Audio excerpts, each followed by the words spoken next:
And ever since, the Queen just won't let me back into the UK. I really don't understand how it became such a big deal, but I don't blame her, to be honest, man. It completely, you know, that stories like that really shouldn't be shared. It's the kind of thing you're supposed to keep to yourself. yeah, I mean, she was great, but apparently I just wasn't good enough for her. Fair enough. All right, how's it going, guys? See several people in chat already. Very nice. All you early birds. Depleted Vespine, Miguel himself. Neb's here as well, saying it's nap time. Bump Jay's audio up. Okay, how's that? Bump my audio up. No, for whatever reason on my end, it was actually turned down by like half in OBS. So we'll go ahead and change that, and hopefully that fixes it. Fair enough. Can you guys hear Jay now? Good now. Okay, cool. Good now. Okay, cool. Luna Sama, thank you very much for the 20 months of subs at tier 1. 20-month streak. It's pretty good going. Pretty good going. Very nice. Thank you so much.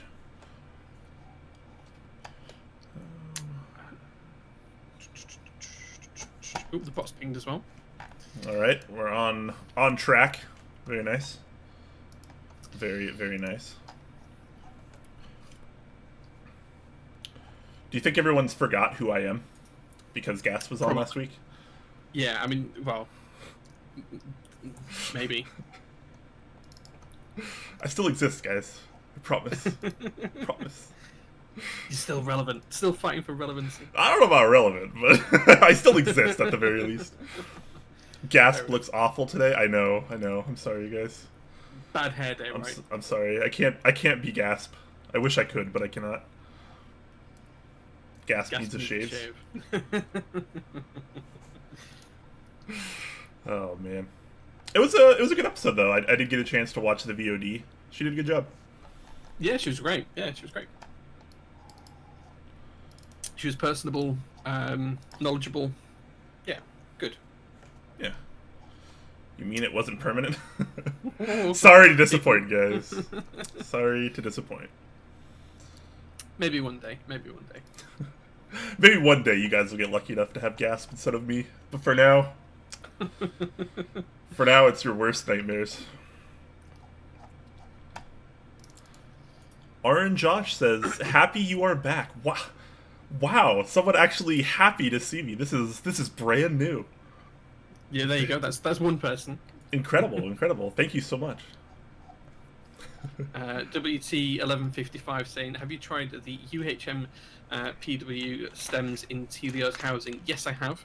They're very smooth. They're very enjoyable to use, and I should have a bit of a review of them coming soon as well.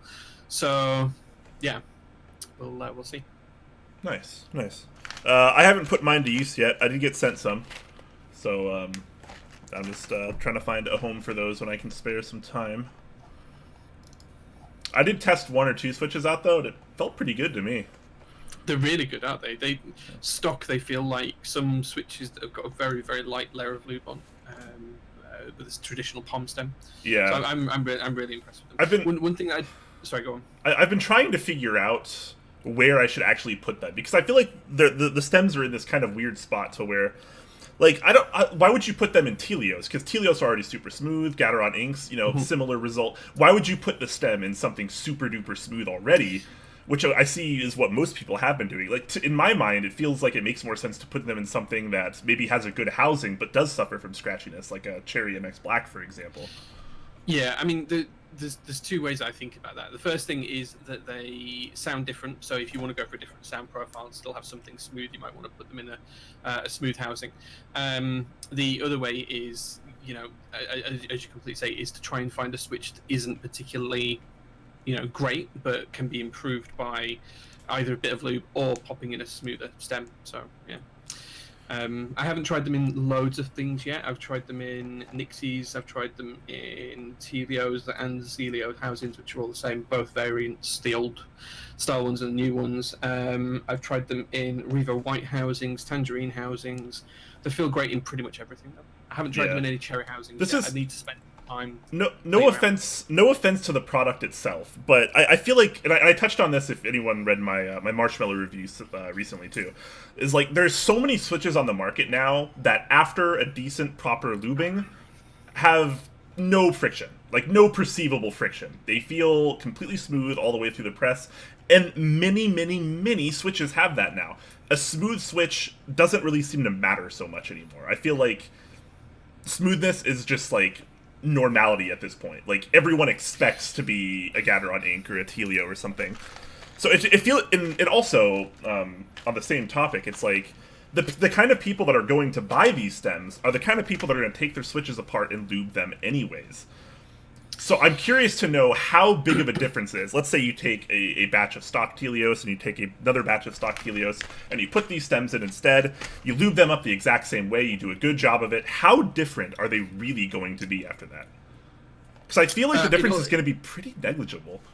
In all honesty, probably not that different. But what I would say is if you get a mediocre housing to a good housing and you don't want to be bothered with the hassle of lubing and you just want to change the stem for something that's smoother, that might be a good middle ground. It would be, but I feel like this product is not targeted towards those people. I feel like it should be, but it's not. I mean, how many people in chat right now are either going to buy these stems, already have bought these stems, and are going to put them in switches that are going to be unlubed? I'm curious to know, because I feel like it's not going to be very many. Probably not. Maybe in time when there's more rounds. I think it's very much a test at the minute. But you know, we should never be holding back new material types. No, don't get me wrong. I do think they do serve a purpose. I just wish that maybe they were marketed a little bit differently, because I don't know. From what I've seen, everyone's just putting them in Telios or Gateron Inks or, you know, some nicer Gaterons to begin with. And it's like, after lubing, like, what kind of difference are you really going to feel there? Yeah. I would say that the housing that I felt the most difference in was the Nixies, which is technically a vintage black anyway. That was the housing where that's where I feel like these are going to shine the most, in scratchy or cherry switches. Because a lot of people really do like that deeper tap of the cherry housing. But the switches, even after lubing, maybe not always the smoothest, especially on some of the newer iterations and batches of retooled blacks. Yeah, for sure. For sure. Yeah. Oh, someone's saying panda housing. Starson's saying panda housing, potentially. That could be a really good target for this, actually. Yeah, I think those are where these are going to shine the most, honestly, is in housings like that. Maybe. I have got some. I'll do some more testing, and I'm sure you will as well, Brian, at some point. But I have got a lot of housings I can try out. So, yeah, I am impressed with them so far. I do think they feel great. And if they were the standard, then that wouldn't bother me in the slightest. So. Yeah. Sorry for the rant, guys. I'll get back in chat here. A couple people have subbed, including not G10, one of our resident moderators. Thank you so much for that tier 3 for 27 months as well. That's tier 3, 27 months. There you go. That's pretty hardcore. Nebulant does donate 340 bits, and he says, Brian over gasp, but just barely. That's the best compliment I'll ever get in my entire life, and I will never forget that. Is that a compliment, or is that an insult? I'm not sure. It could be either. Well, I mean, if it is an insult, it's an insult to gasp that she's not way better than I am. Hints as well, HINPS. He said, "Glad you're back, Jay." I'm just like, I've not been anywhere. I was here last week. Yep, I was absent for some Thanksgiving stuff, because it was, of course, Thanksgiving last Thursday. That was absent. Yeah, it was only I'm pretty sure it's my second missed episode ever in Top Clack history. So that's not too bad for over 3 years, I would say. Yeah, I've missed 3 in a year. 2 because I was on vacation, and 1 when my mum passed. So, yeah, I think that's all right. Not even a year, 11 months. I picked you up at the beginning of January, if I recall. Hey, it's December now. We're in the 12th month. It counts. Mountain Blocks does sub at tier 1 for 13 months. Says, good evening, gents. Thank you so much for that. Good evening to you as well. Good evening, sir. Yeah. Yeah, I did see the t-shirt design as well. You did Mountain Blocks. Definitely want to buy one. It's pretty good. I feel like we need a different font. The font felt a little too abrasive on a shirt. I feel like a little too straight. I do feel like it needs a little Mountain Blocks logo and a little Top Clack logo underneath it as well. Yeah, like a Mountain Blocks X Top Clack would be kind of cool. Kind of like we have on the KBDfans shirt that nobody remembers and nobody knows about, nobody cares to know about. I have one. But the back of that shirt is sublime. It's so nice.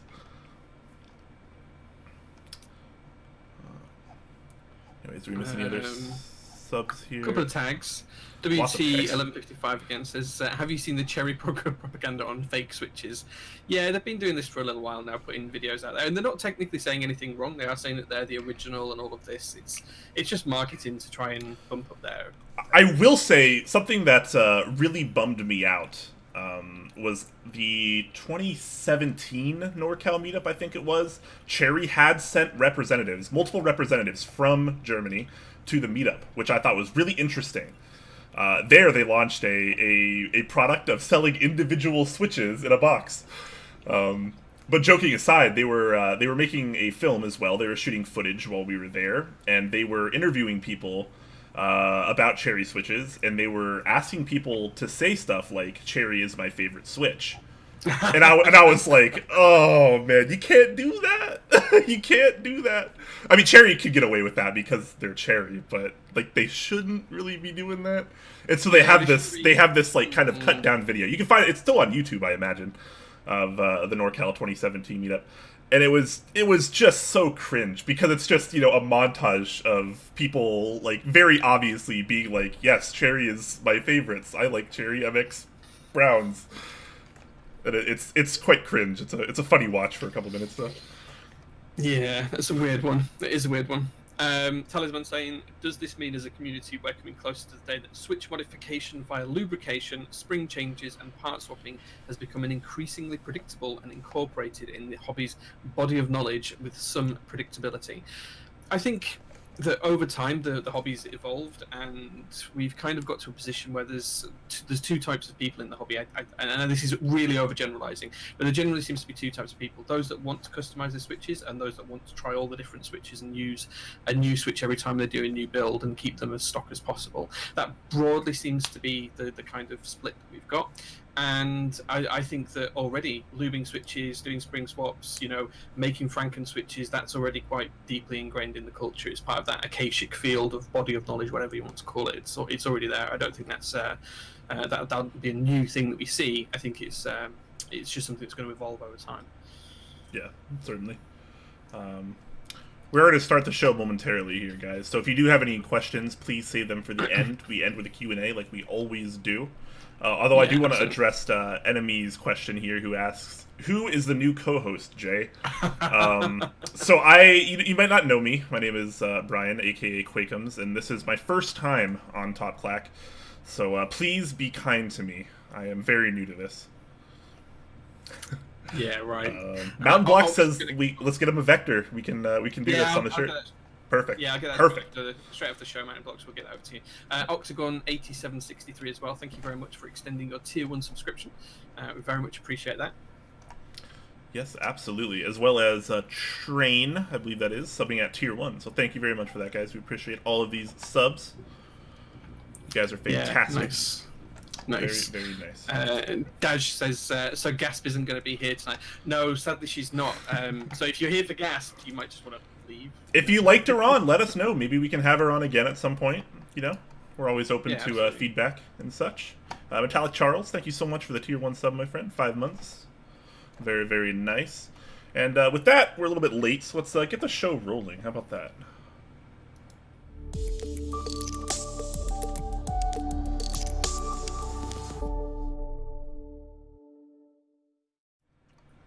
Hello, ladies and gentlemen. Welcome to this week's episode of Top Clack. Believe it or not, we're going to be talking about some keyboard-related topics today. I know it's a big surprise to all of you, but hey, stick with us, bear with us. We appreciate it. I am your host, Quakeums, as usual, joined by my lovely co-host, Jay. Jay, how are you doing today, sir? I'm good, thanks. It's 2 a.m. as always, but I'm feeling good today, raring to go, and ready to talk about some keyboard stuff. Lots of exciting things in the news doc. Have got me raring to go as well. So yeah, there's a lot of really interesting things in the news doc today. Actually, there's a couple of really cool things. All the boards are really, really neat, at the very least. Shout out to Brez for his Tier 1 sub for 4 months. Bam! Thank you so much. Appreciate that, Brez. And yeah, as is tradition, we will start out with a little bit of a mail call before moving into some announcements and then our news doc. So this is going to be a really easy week for me. I got nothing. I got nothing. Or actually, no, I got these stems. I think I got those in the last 2 weeks since I wasn't here for last week. Okay. I actually have 2 weeks of mail call, and I think the only thing that came in were these stems. So bam, there you go. Fair enough. I have a couple of things that came in. I have two things that I can't show because one's a prototype that's not mine and it's not my thing to show, but it's here.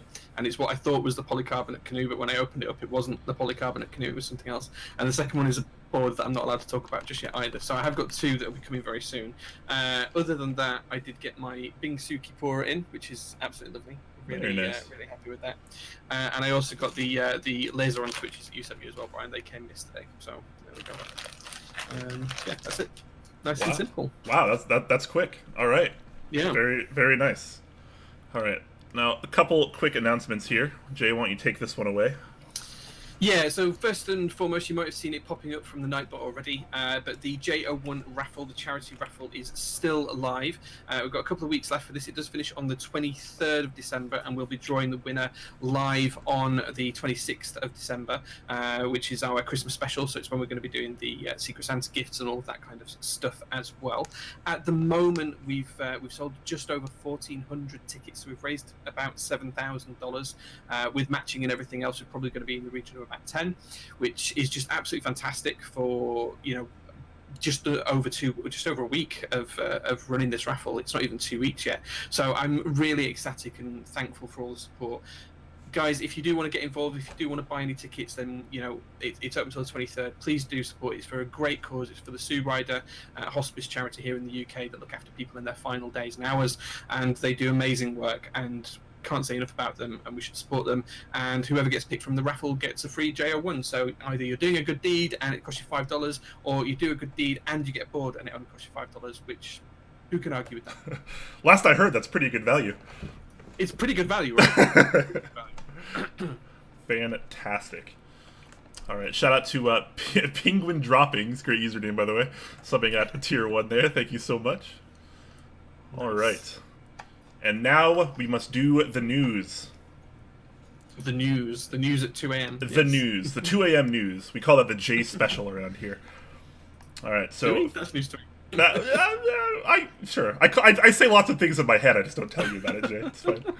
It's no big deal. All right, starting us off today is going to be an interest check for the Atom68 aluminum housing, and this is a pretty interesting topic because a couple of reasons. One, it is actually by Niz Keyboards themselves, presumably. I'm assuming this is actually Niz's keyboard account here, or I would hope so at least. I'm pretty sure it is, yeah. Yeah. And the second being is we don't really see much of the kind of faux or fake Topra custom stuff in the world these days. We have seen them start to sell their individual sliders and housings and things of the like in the not too distant past, but they're trying to move up in the world. I think that's pretty interesting here. So they're trying to get more of a high-end case for their Atom68 keyboard here, which is pictured here. This is the stock version, presumably, which is basically a 65% electrocapacitive rubber dome keyboard. So if you're unfamiliar with what this technology is like, and you do know about Topra, it's very similar. It's basically like an elevated rubber dome. Personally, I'm a big fan of Topra, always have been since I started using it, and I have used some of these Niz products before, though it has been a couple years. A lot of people like to rag on them a little bit just because they're not quite as good as Topra, they don't feel quite as nice, they don't sound quite as nice, etc., etc., but you can often get these for a fraction of the cost, which makes them a little bit more accessible and a little bit more interesting. For sure. So, I mean, yeah, go ahead. Looking, I've never tried one, so I've tried Topra fairly often. You're not much of a Topra guy, are you? No, I don't really like it, which is strange because I do really like tactile switches. I used to be very much a tactile person, and I just don't really get Topra. I don't really get on with it quite so well. The fingertip feel isn't quite as nice for me. That being said, I do really like high pro keycaps on Topra boards, but that's a different topic. But I've never actually tried one of these. I'm not sure if they're just not common here in the EU, or if they've just never been at a UK meetup, or what. I don't think I even saw one in Seattle, but I've never ever tried one of these Niz keyboards. So they're not terribly popular out here, from what I've noticed. But let me try to sell you on this, Jay. So I'm going to start off with a few specs here. So this is actually a sandwich gasket mount design. So there are rubber pads, both above and below the plate for the sandwich design, which is kind of interesting. 7-degree angle. It will have changeable actuation. So this is not terribly new to us. We have seen this on the Realforce R2 at the very least, which came out not too long ago, and that's a pretty interesting feature. Without caps, but fully built, it does weigh 1.5 kilograms, which is about 3.3 pounds if you're more into the Freedom units. There are 3 versions that are going to be usable with this. So they have a version that is wired with no backlight. There is a wired and Bluetooth version without backlight, and then there is a wired version that has Bluetooth and RGB backlighting. Now, a couple other interesting things about this board is they actually have made stabilizers specifically for this board. So the original Atom68 by Niz uses Co-Star stabilizers, which, as most people in the community know, really aren't very good. But you also can't support PCB mount stabilizers here based on how busy the PCB is, I assume, for the electrocapacitive functionality. So what they've done is they've made their own kind of alternative to cherry plate mount stabilizers, which I thought was kind of interesting, hoping those are actually going to be good and not terrible, as a lot of stabilizers tend to be. The compatibility list is actually pretty good here, as you'd expect. It's compatible with all the Niz domes that they sell, which is a 35 gram, 45 gram, and 50 gram variety, if I'm not mistaken. I think they have a 55 too, or it might be 35, 45, 55. I'm not entirely sure.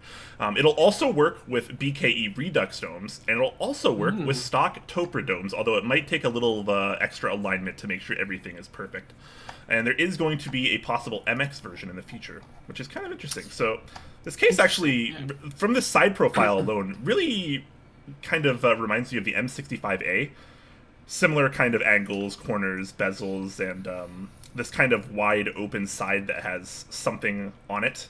The M65 obviously had some bolts there, some fasteners, but obviously it's a little bit different. Yeah. But how do you feel about the way this looks? The look's fine. I think I like the fact that it's seamless. That's really nice. You know, we've seen a lot more seamless boards. It reminds me a little bit of the Prophet. I don't know if you remember when I built that, but that's kind of got a similar feel and look to it from a side profile, sort of like that. In terms of that little nubbin on the side, I'm not a fan of the way that looks, and it looks like it's something to do with the mounting. When you look at the there's like a cutaway version that shows a hole in the side of it, so I'm not sure if there's something that, you know, a screw or a port or something there that's there, but I'm not so much a fan of that. If they could remove that, I think it would probably look a little bit nicer. If the gasket mounting it and that is for a screw or some sort of fixing device, then it seems that it would make the gasket almost redundant. So I'd like to see what exactly that was for. The internals of the case are quite interesting as well, because clearly it uses daughter boards and a number of other bits and pieces, because you can see how it's all screwed together on the inside of the case there. So that's quite interesting.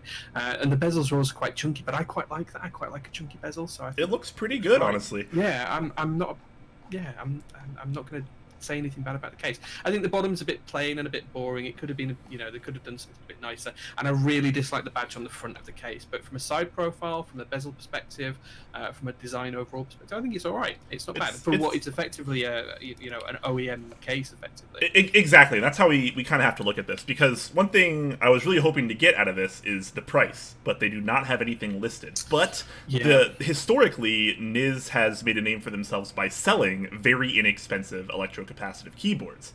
That's like their thing. So I would hope that this actually can still manage a reasonable price. Obviously, it's probably not going to be super cheap. It's probably not going to be $100 or maybe even $200. But it's interesting because we don't get custom electrocapacitive components in our community very often. We've had a couple with Topra. Obviously, Norbauer does the Norba Force and Norba Touch, which is nice. But this is kind of its whole new thing, its own thing, and I'm really excited about it. I kind of want to get one of these, even though I know I won't like the typing experience as much as I will Topra. Yeah, I think that's fair. One of the other interesting things as well that you did say is that they plan to do an MX version. The PCB is actually already being designed for that as well, which is quite interesting. So that PCB already exists, at least as a design, even if they haven't prototyped it. So I definitely think if they do an MX version of this, I'll probably pick one up just to see what it's like, especially if it's a similar sort of price range to this version, the electrocapacitive version. So yeah, I think that's quite good. Yeah, I'm really looking forward to this one because it's definitely different and it's definitely interesting, and that is what I am most interested in the community. Cool. Yeah, it'll be interesting to see what software they run as well. I assume that they're going to keep their standard firmware. It'll probably be proprietary. Yeah. I wonder if they'll move it to MX for the to QMK for the MX version.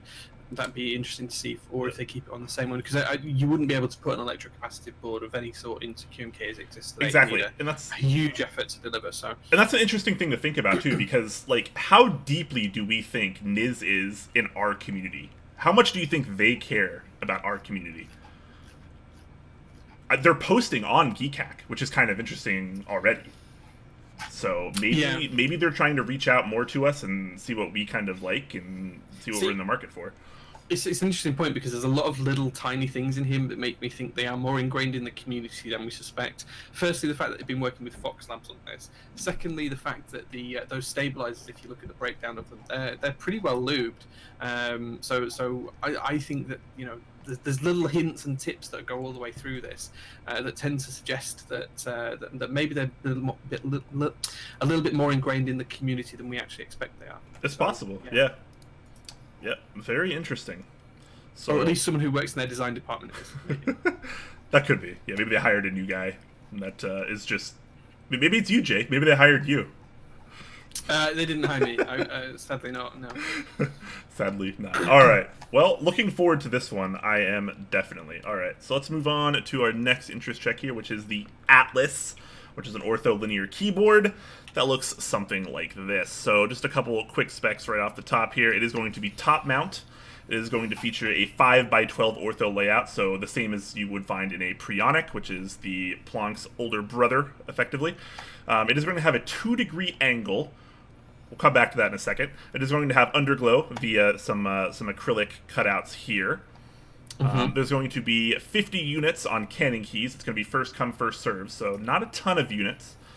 And the price is expected to line up with some other mid to high-end boards. So that's kind of a vague range, especially when you think that maybe what one person thinks is high-end, it might not be high-end to someone else. So I don't know. We could probably expect this anywhere from $200 to $400, maybe $200 to $500 even. And it does have an adorable little pen rail on the top that is very reminiscent of a board that you have designed, Jay. Yeah, yeah. So I mean, I don't want to come across as negative with that or anything, but yeah, the pen rail does remind me a lot of the J series of boards. Nasp and I, we talked about this a little bit. You know, neither of us have got a problem with that. I don't think there's any infringement. People have been PMing me and asking me if I'm annoyed about it and things like that. No, not all. You know, it's great to see that pen rails are making a comeback into the community. The reason why I put them on my board is because I love them, you know, and I want to see more of them. So I think it's great. I like the design. I think it's really interesting. I think I will probably pick one of these up, but if I do, I'll likely use it as a macro pad and just put artisans on there. Like, probably use it as a keyboard holder more than an actual keyboard, because I couldn't type on ortho personally. I'd really struggle with that. But I do like the design. I think it's great. I think the LEDs are quite interesting. I'm not usually a fan of underglow, but with the brass base on this one, it kind of works. I think it kind of looks natural. It's not like a crevice lighting or anything like that. It's quite a nice way of incorporating it into the board. So I'm kind of interested with that.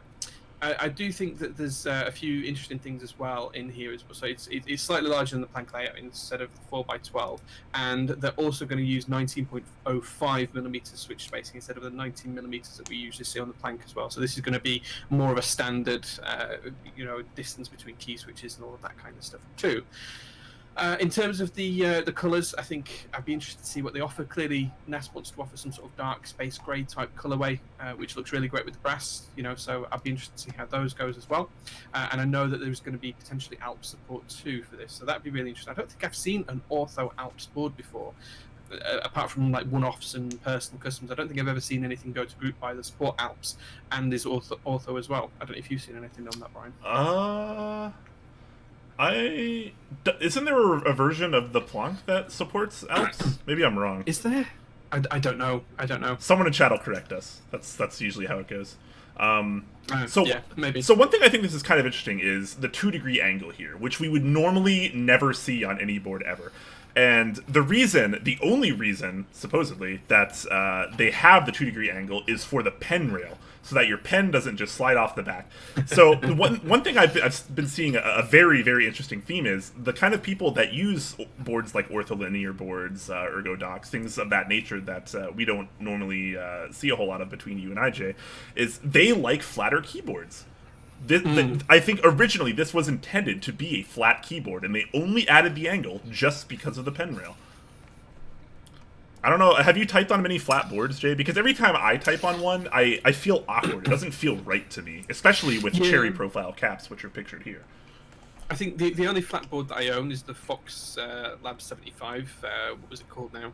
It's the Orange 75, I think. Orange 75, something like that. Yeah, I've got one of those, and that is flat, and I'm not really a fan of that typing experience.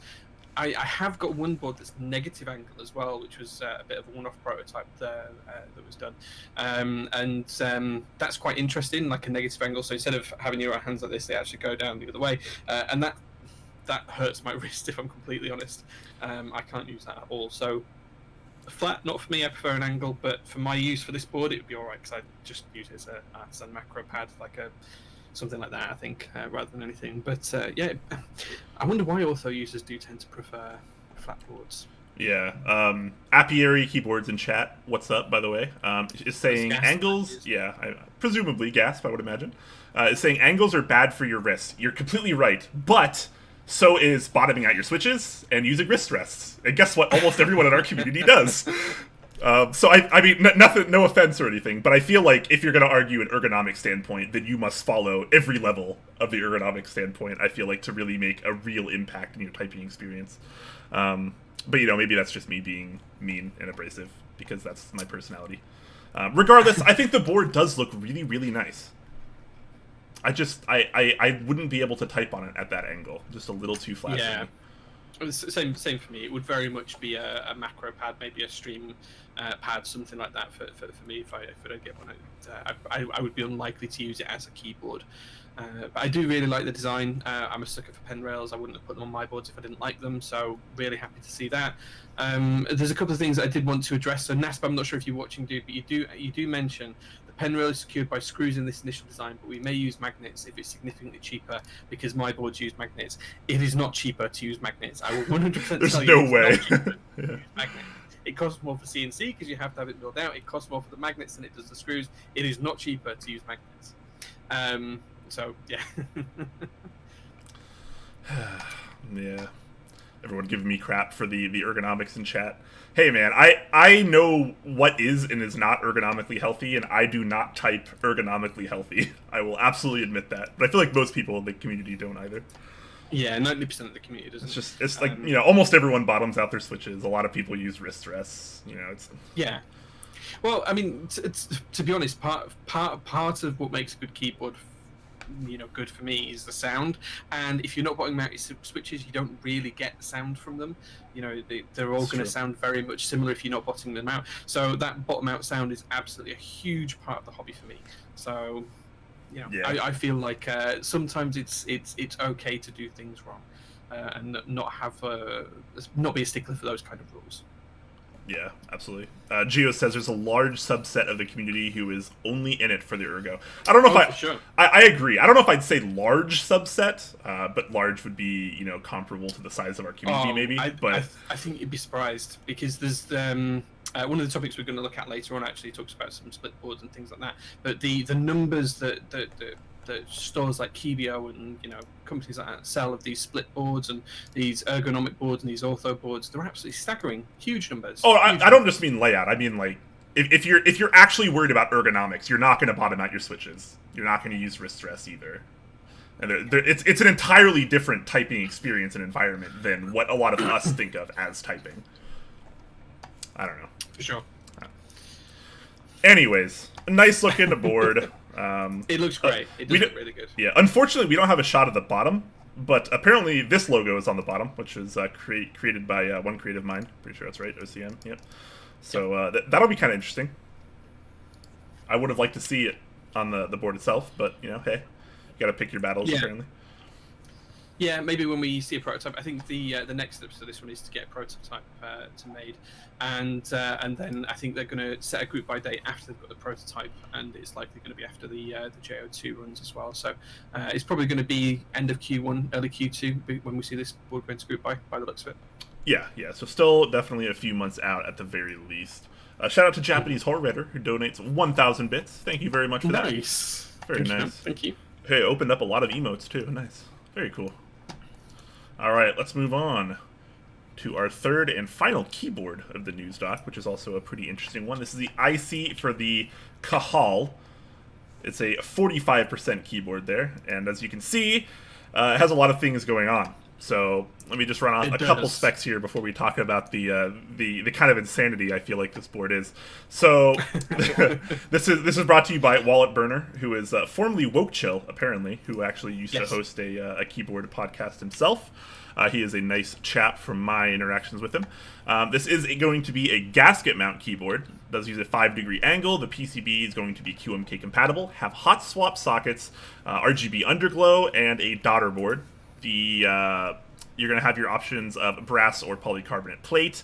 There's going to be an acrylic diffuser for underglow. There's going to be SMD LED indicators, which you can see here under this big ass brass knob, I think is what he calls it, and a brass weight. The case is said to weigh 2 kilograms. And that is mostly probably due to this giant weight on the bottom, which is obviously also brass. And wow, this is a whopper of a 45% keyboard, and this is a really strange product to me, because when I think of small keyboards, you think of 40s and 50s or whatever, you think about them for portability, you think about them for ergonomics, and this one I feel like doesn't really fit that theme, just because of how enormous the actual case is. The bezels are huge, the knob is huge, you have an exploded arrow cluster. Look at the space between the spacebar and where your wrists are going to be. Like, that is really, really deep. Yeah, I think there's a couple of things there as well. I think traditionally or historically 40s were seen as, travel boards for people on the move, things like that. But more and more we're actually starting to see the community move towards smaller boards for day-to-day work and have these permanently on their desks. So I think something that's heavier and designed like a lot of 65% and 60s and TKLs and whatever else we have these days that are really hefty boards with huge brass weights and solid thick aluminium bezels and all of that kind of stuff. I think that's just now a standard for the 40 and 45%, and we'll probably start to see more of these boards go on in that kind of respect. I think the first one that did this was probably the Pearl, which was super heavy for its size, and then we've seen things like the Neuron as well, which was quite heavy in terms of the case design and everything else. So now we're seeing the Cajal, and it's just bringing that more to the masses. I think this is starting to be 40s are starting to become mainstream now. They're not just a niche product within a niche hobby anymore. They're starting to become a much wider part of the hobby. I mean, hell, even I've got 3 or 4 of them now. Well, more I think 5 maybe, but at one point I wouldn't have even considered a 40%, and now I have one as a daily travel board. I have one at work, and I've got 3 or 4 up on the shelves behind me, and they are becoming more mainstream. So I think that's part of the reason why we're seeing ones that are going to sit on people's desks and be a solid statement piece for their desk, rather than just being a travel board or an ergo board. I mean, I get that, but what I don't understand is why you would buy a product like this versus, let's say, a 65%, which is going to have, not too much larger of a footprint. It's going to weigh the same or less, and you're going to have more functionality because you have more dedicated keys. It feels like, I understand the need for portability, I understand the need for, wanting that particular type of typing experience, but it doesn't make sense to me when you're going to have a board that weighs this much, that's going to have this much material, it's going to have bezels this large, that's going to have a knob that takes up, I don't know, the space of like 4 keys and an exploded arrow cluster, just to sit on your desk and be a 40%. That seems so strange to me. I think it's just because you're wrong, Brian. I think that's just what it is. It's as simple as that. I think it looks great. I think this is it's where the community is. Oh, I'm not talking about the looks. It looks fantastic. No, I cannot argue. This is a fantastic looking keyboard. It doesn't make as much sense to me functionally. It feels like it's very much form over function, and that's fine because that's what a lot of our community is built on. It's just a weird transition for 40%. For me, I think it's a natural transition for 40%. Absolutely natural for them to become more mainstream and to become less functional. You think is I don't think that they are less functional. I mean, with tools like QMK, we've got key maps where you can have multiple different layers. You can have keys do different things, whether you tap them and hold them and all of those kinds of things. Yes, it's more ergonomic. You're not moving your fingers and hands around as much. You're keeping your hands much more stationary and all of that kind of thing as well. But I think that we're seeing a rise in these boards because people want that type of experience. They want to be able to have smaller boards. They want to be able to use different layers. They don't want to have a key individually for every single thing.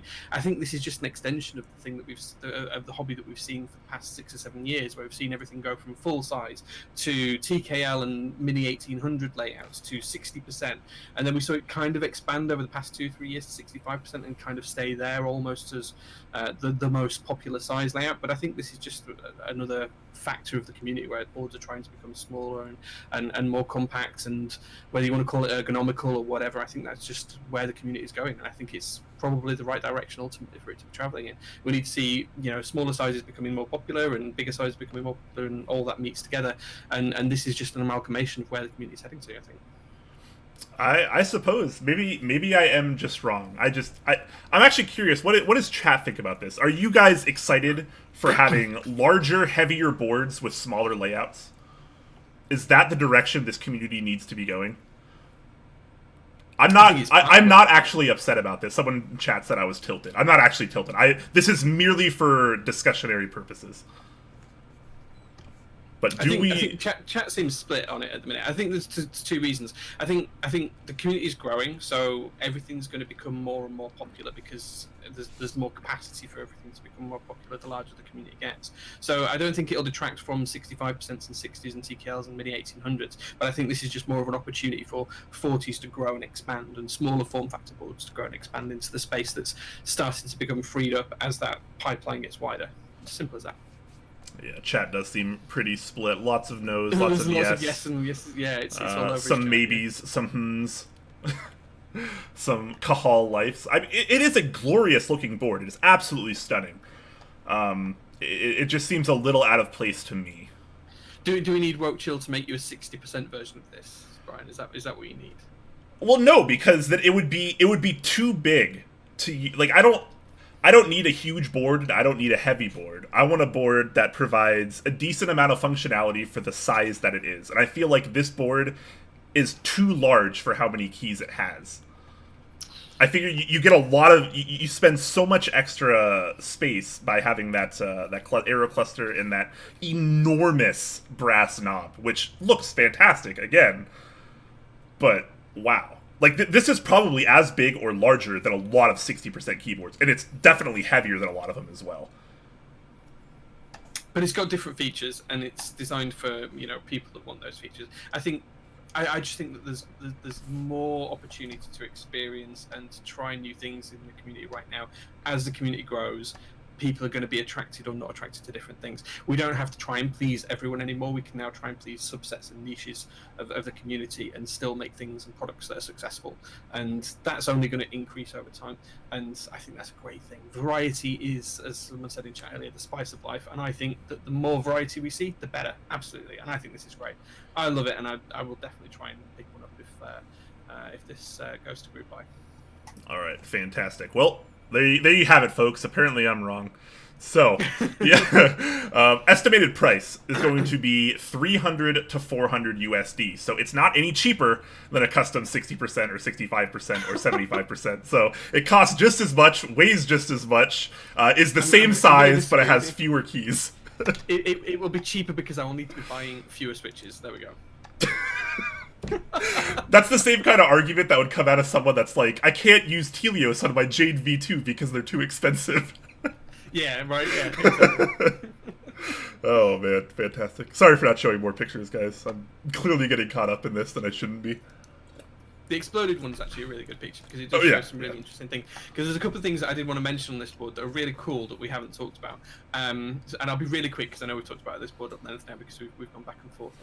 But one of the things that Woke Chill is going to do is include 2 different types of gasket material. So you can have hard and soft gaskets. And I'm sorry, we should have mentioned that before. It is gasket mounted, and it's mounted in 4 points on the gasket. So you've got it's technically an isolation mount where you've got rubber below the plate and above the plate, and then you can have different plate materials, different gasket durometers or hardnesses, which will then change the typing feel depending on how you change that. So you might want say hard ones at the back and softer ones at the front, and that will change the typing feel compared to putting all hard or all soft or however you want to do it.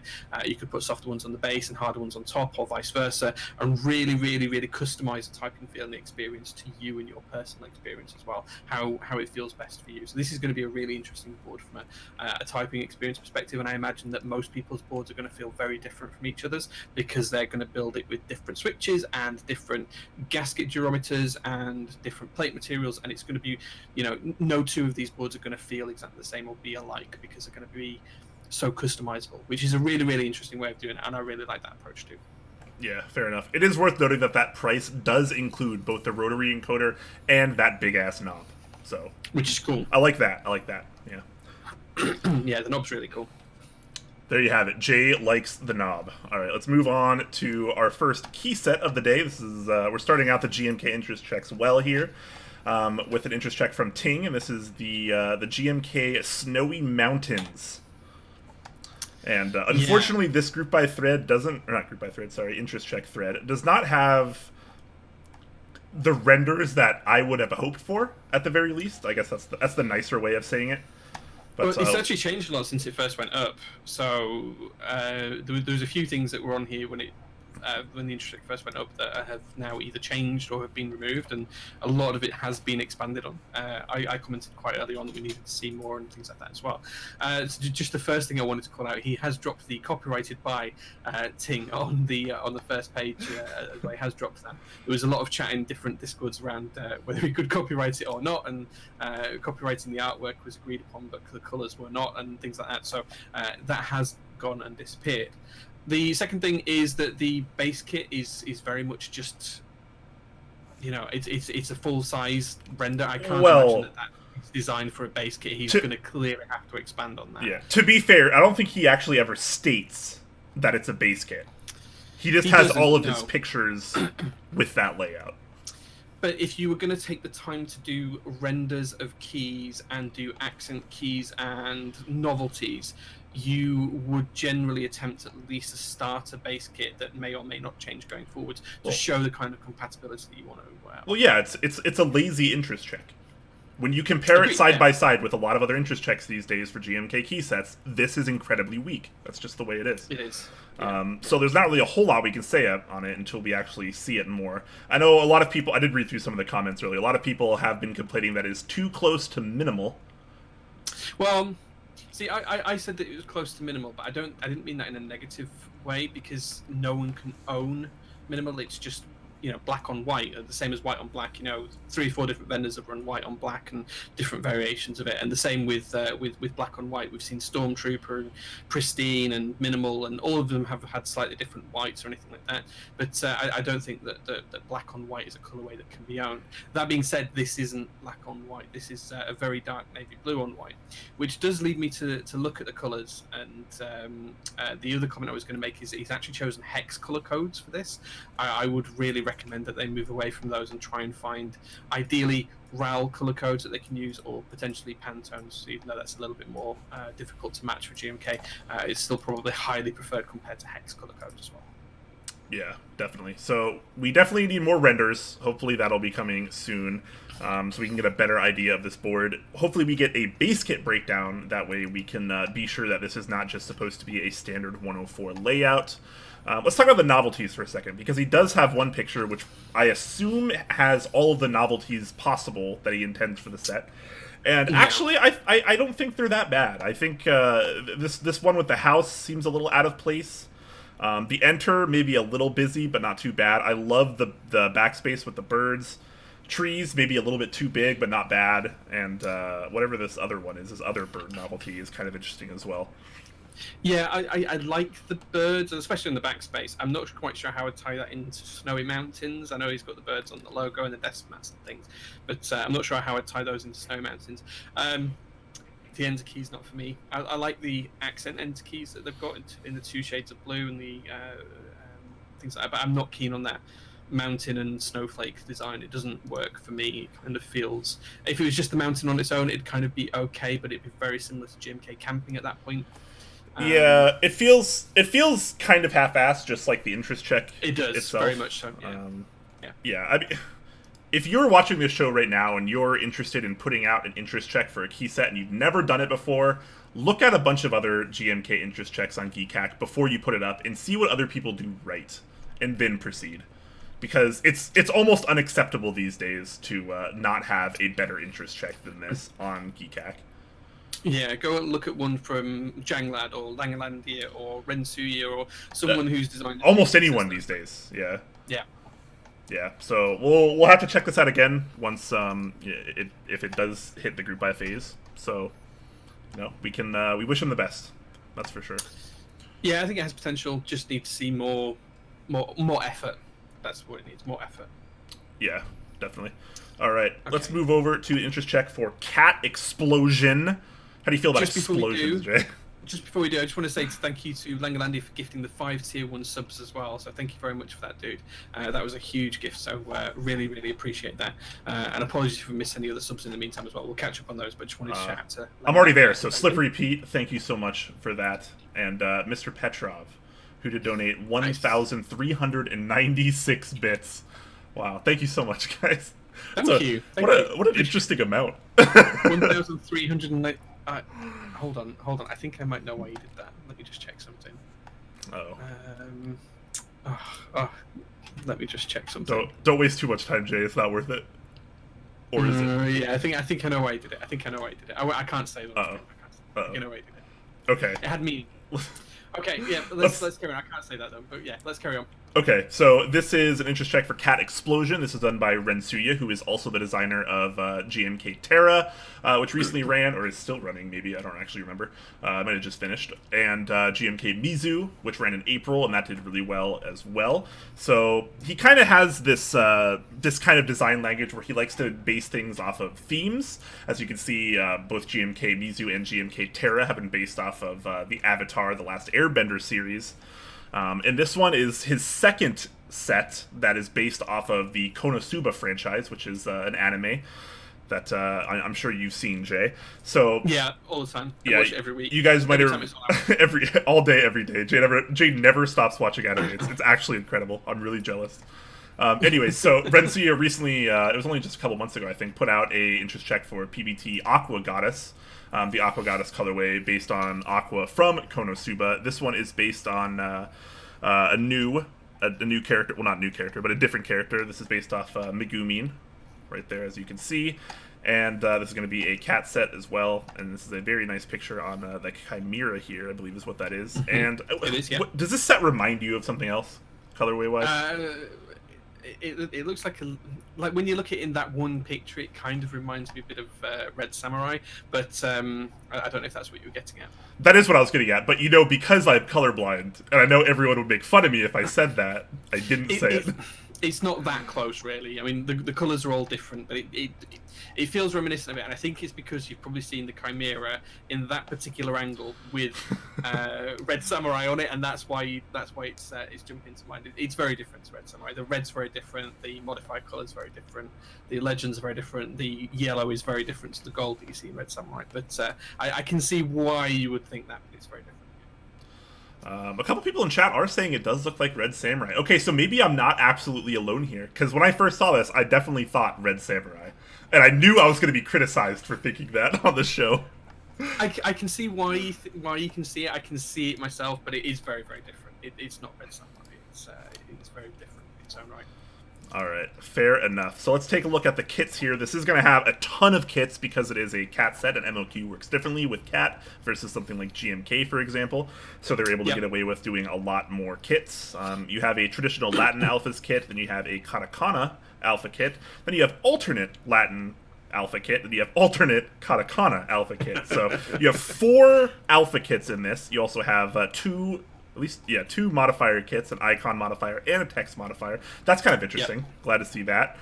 We have some novelties as well, and because we've been loving it so much when ISO novelties have different pictures on them than the other novelties. We see the same thing here, and that is absolutely glorious. I love the ISO novelty. I think it's the best one in the pack. Awesome. It's just such a huge canvas to do things with. It's great. And with things like the ISO macro pad, which is just about to ship as well, I'm excited to get my ISO macro pad. You know, you can really showcase these keys. You really can. It's potentially a bit of an untapped market, I think. Yeah. Perhaps the growth of ISO novelties might bump up sales for ISO macro pad round 2 or something. Anyway, digress. Sorry, go on, back to the set. No, you're good. So novelties kit, I think, looks pretty strong. I love the variety here. Nothing seems overly complicated. All of it's pretty darn simple. All of it looks pretty darn achievable. I mean, especially since it's die sub, obviously it's going to be a little bit easier for everyone. You got a couple text novelties as well as all these picture novelties. So I think it's a solid novelties kit at the very least. I was going to say, I wonder if those text novelties are just placeholders or not for different things. The reason that makes me suggest that is because the ISO enter key is clearly an explosion. It's a big mushroom cloud, and the ANSI one says explosion on it. I'm just wondering if that's something that's going to be worked into there over time or not. I don't know. But yeah, I'd prefer to keep them as text because I like the cast novelty. I think that's a great key cast. Yep, I like that one. Yeah, it feels like someone of Rensuya's nature, who is very, very meticulous, I've noticed in his design process. I feel like he wouldn't put that in as a placeholder. I feel like that is absolutely 100% going to be the finished product. Okay. But who knows? Maybe I'll get proven wrong. Okay. Continuing. If he's being meticulous, then I've got a problem with another kit, but when you get to it. Oh, fantastic. All right, so we do have a numpad kit here, which is quite a few keys, including some accents as well. And there is a Spacebars kit, which has quite a few in the kit, as well as the Alice-style extra B there. 40. Interesting, it's only one B there, actually. Interesting, it's only the B for the red alphas and not for both alpha colors. Oh, interesting. Yeah, I wonder if the alternative ones come with another B. Yeah, they do. They do. That's why. Okay. Fair enough. See, he thinks this. He thinks it through, man. I'm telling you. Yeah. Okay. Yeah. Maybe no, I don't know. Right, okay, yeah. I'm about to get proven wrong, and I know it, so it's fine. There's going to be a 40s and ortho kit there. Very nice. Lots of keys. An ergo kit for. Is ergo docs still really popular? I feel like I never see people using them anymore, but it used to be such a big thing. There's still a fair amount of posts on Reddit, and I see a ton of them on Instagram. Really? So Okay. I think it's still a big thing. Yeah. Okay. Here is an ISO kit with quite a few keys. Is this the kit you have an issue with, Jay? I don't have an issue with it or as such, really. It's more of the title of it, because all of the other kits have been labelled, like the French kit, the North kit that we'll get onto in a second. And this one's labelled the ISO kit, but there's lots of other ISO layouts that are covered in, say, the French kit, for example. So French has got its own kit. This is really US and UK ISO, so I would just call it that if you're going to be specific. Yeah. Depleted Vespin's got the same thing, US and UK kit. So he's literally said the same thing as what I'm saying. So I'd call it English, he says. Nice. English. Yeah, it's English. Actually, what's kind of funny is when I first opened this thread, I'm pretty sure it was this thread. This key was actually just another shift key, as in it just said shift. So he literally had two 1.25U shift keys that said shift. Yeah. He has since fixed that. So okay. Very nice, very nice. There's the French kit, which Jay was mentioning there. There's a North kit, which is all your kind of Nordic countries and such. And then there is the Kolvarak kit, if you are just a hater of QWERTY. All right. Very nice. Lots of kits. How do you feel about the colors and the theme of this set overall, though, Jay? I wouldn't want to judge on the theme because I just don't know the source material or the reference material. It's very difficult for me to judge on that. I will tell you right now, maybe this will change your mind. Megumin is best girl in this show. Just saying. I don't know if that changes it for you. But go on. Yeah, okay. I don't know. What I would say is I do like the colours themselves. The way the colours work together is quite interesting and quite nice. I do like that. especially on the alternate alphas. I really like that kind of purple and gold kind of look. I really like that, and I think we saw another set a few weeks ago that was kind of gold and purples, and I really do like that kind of look and feel to it. So the alt alphas, some of the novelties and things like that, some of the accent yellows and things, yeah, right up my street. Not so sure about the particular red that's chosen for this, although looking at some of the pictures for the source material, I can see why that red was chosen, but it's just not a red that I personally like, but I do absolutely like some of the other bits. So yeah, if I was going to buy this, I'd probably pick up the alt alphas, the text mods, and the novelties, and the ISO kit, and yeah, that'd do me. Yeah. Yep. Happy with that. Yep, that would indeed do Jay. Speaking of doing Jay, I like this desk mat quite a bit. I feel like this is a well thought out desk mat. He thought about where the keyboard's going to go, where your mouse is going to go, how you're going to actually implement it and use this desk mat. I like that. Yeah, it's alright. Big plus. Yeah, I'm no big feelings either way. I assume it's a logo from the show or something like that. I would have preferred it or I would like to see another one where it's got that big explosion on, maybe with the same background colours. But the explosion, the mushroom cloud that we see in the ISO enter, for example, I'd like one of those with it on the right-hand side of the desk mat. That'd be quite nice. Yeah, definitely. When he says unless you're left-handed, that's fair. I'm actually left-handed, but I use the mouse in my right hand, but I am left-handed. There's no text on this one. That's true. That's true. You can literally just turn it around, which is pretty convenient. Yeah. All right. Cool. All right. Let's move on to what I assume is Jay's favorite topic of the week. This is an interest check for GMK Cosmos, and boy, is this an interesting one. Let me just open this source material picture here first. And what do these pictures tell you? Because to me, they kind of feel like a 1950s interpretation of what the future is. What the future, what 2010 would have been like in their minds. Yeah. Okay. Well, first question is, why do you think that this is a set that I'm going to really like? I don't. That was absolutely right, that was only for effect. That was only for effect. Fair enough. Okay. I do like these kind of old 40s and 50s and 60s kind of retro futurism kind of pictures. I do kind of like all that kind of stuff, you know. I think it's a good thing to try and draw from for source material. That being said, I'm not quite sure that the colours selected are what I would pick from that. But well, we'll get into that anyway.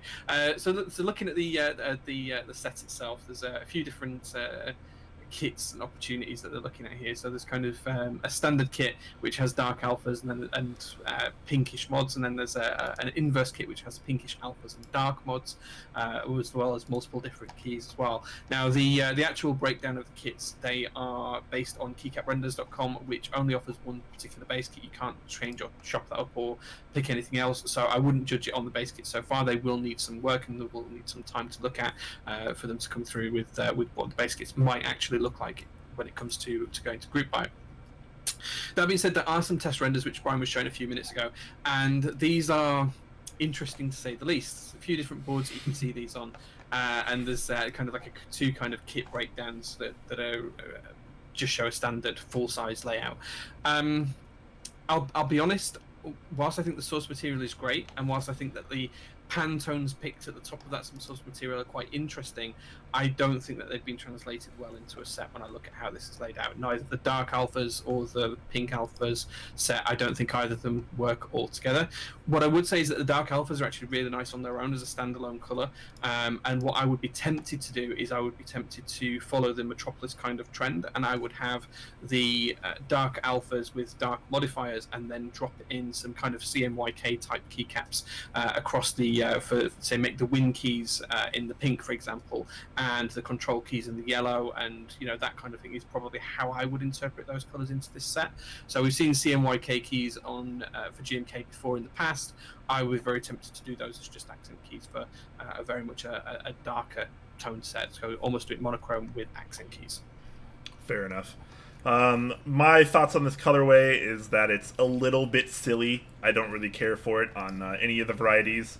I get the source material, and I do think it's a really cool source material, honestly. I think that kind of idea of retro futurism or whatever Could maybe be translated to a really cool key set, but I feel like this isn't it. And to add on top of that, I don't know if he's planning on running, let's say, 2 base kits here, one with the normal alphas, one with the inversed alphas. If he is, I feel like that's just going to fail very, very hard. Like we've seen kind of historically when people attempt that thing. It's hard to run 2 full base kits of the same set. It just doesn't really work like that with GMK. And that's going to wind up hurting him a lot here if he does try to do that. Yeah, I do think that the only way you could get this to work is to run it as that dark bluish black colour with the yellow legends as a monochrome set, and then drop in the bright yellows, the bright pinks, and the bright blues as, you know, accent keys for different things. So, you know, dropping the yellow as the control keys, dropping the pink for the win keys, and make them optional as well, so people can pick and choose as to which keys they want to use or not use. That would be the only way in my head that I could actually see this set working. Yeah. Penguin in chat says, colors give me a Tai-Hao vibe.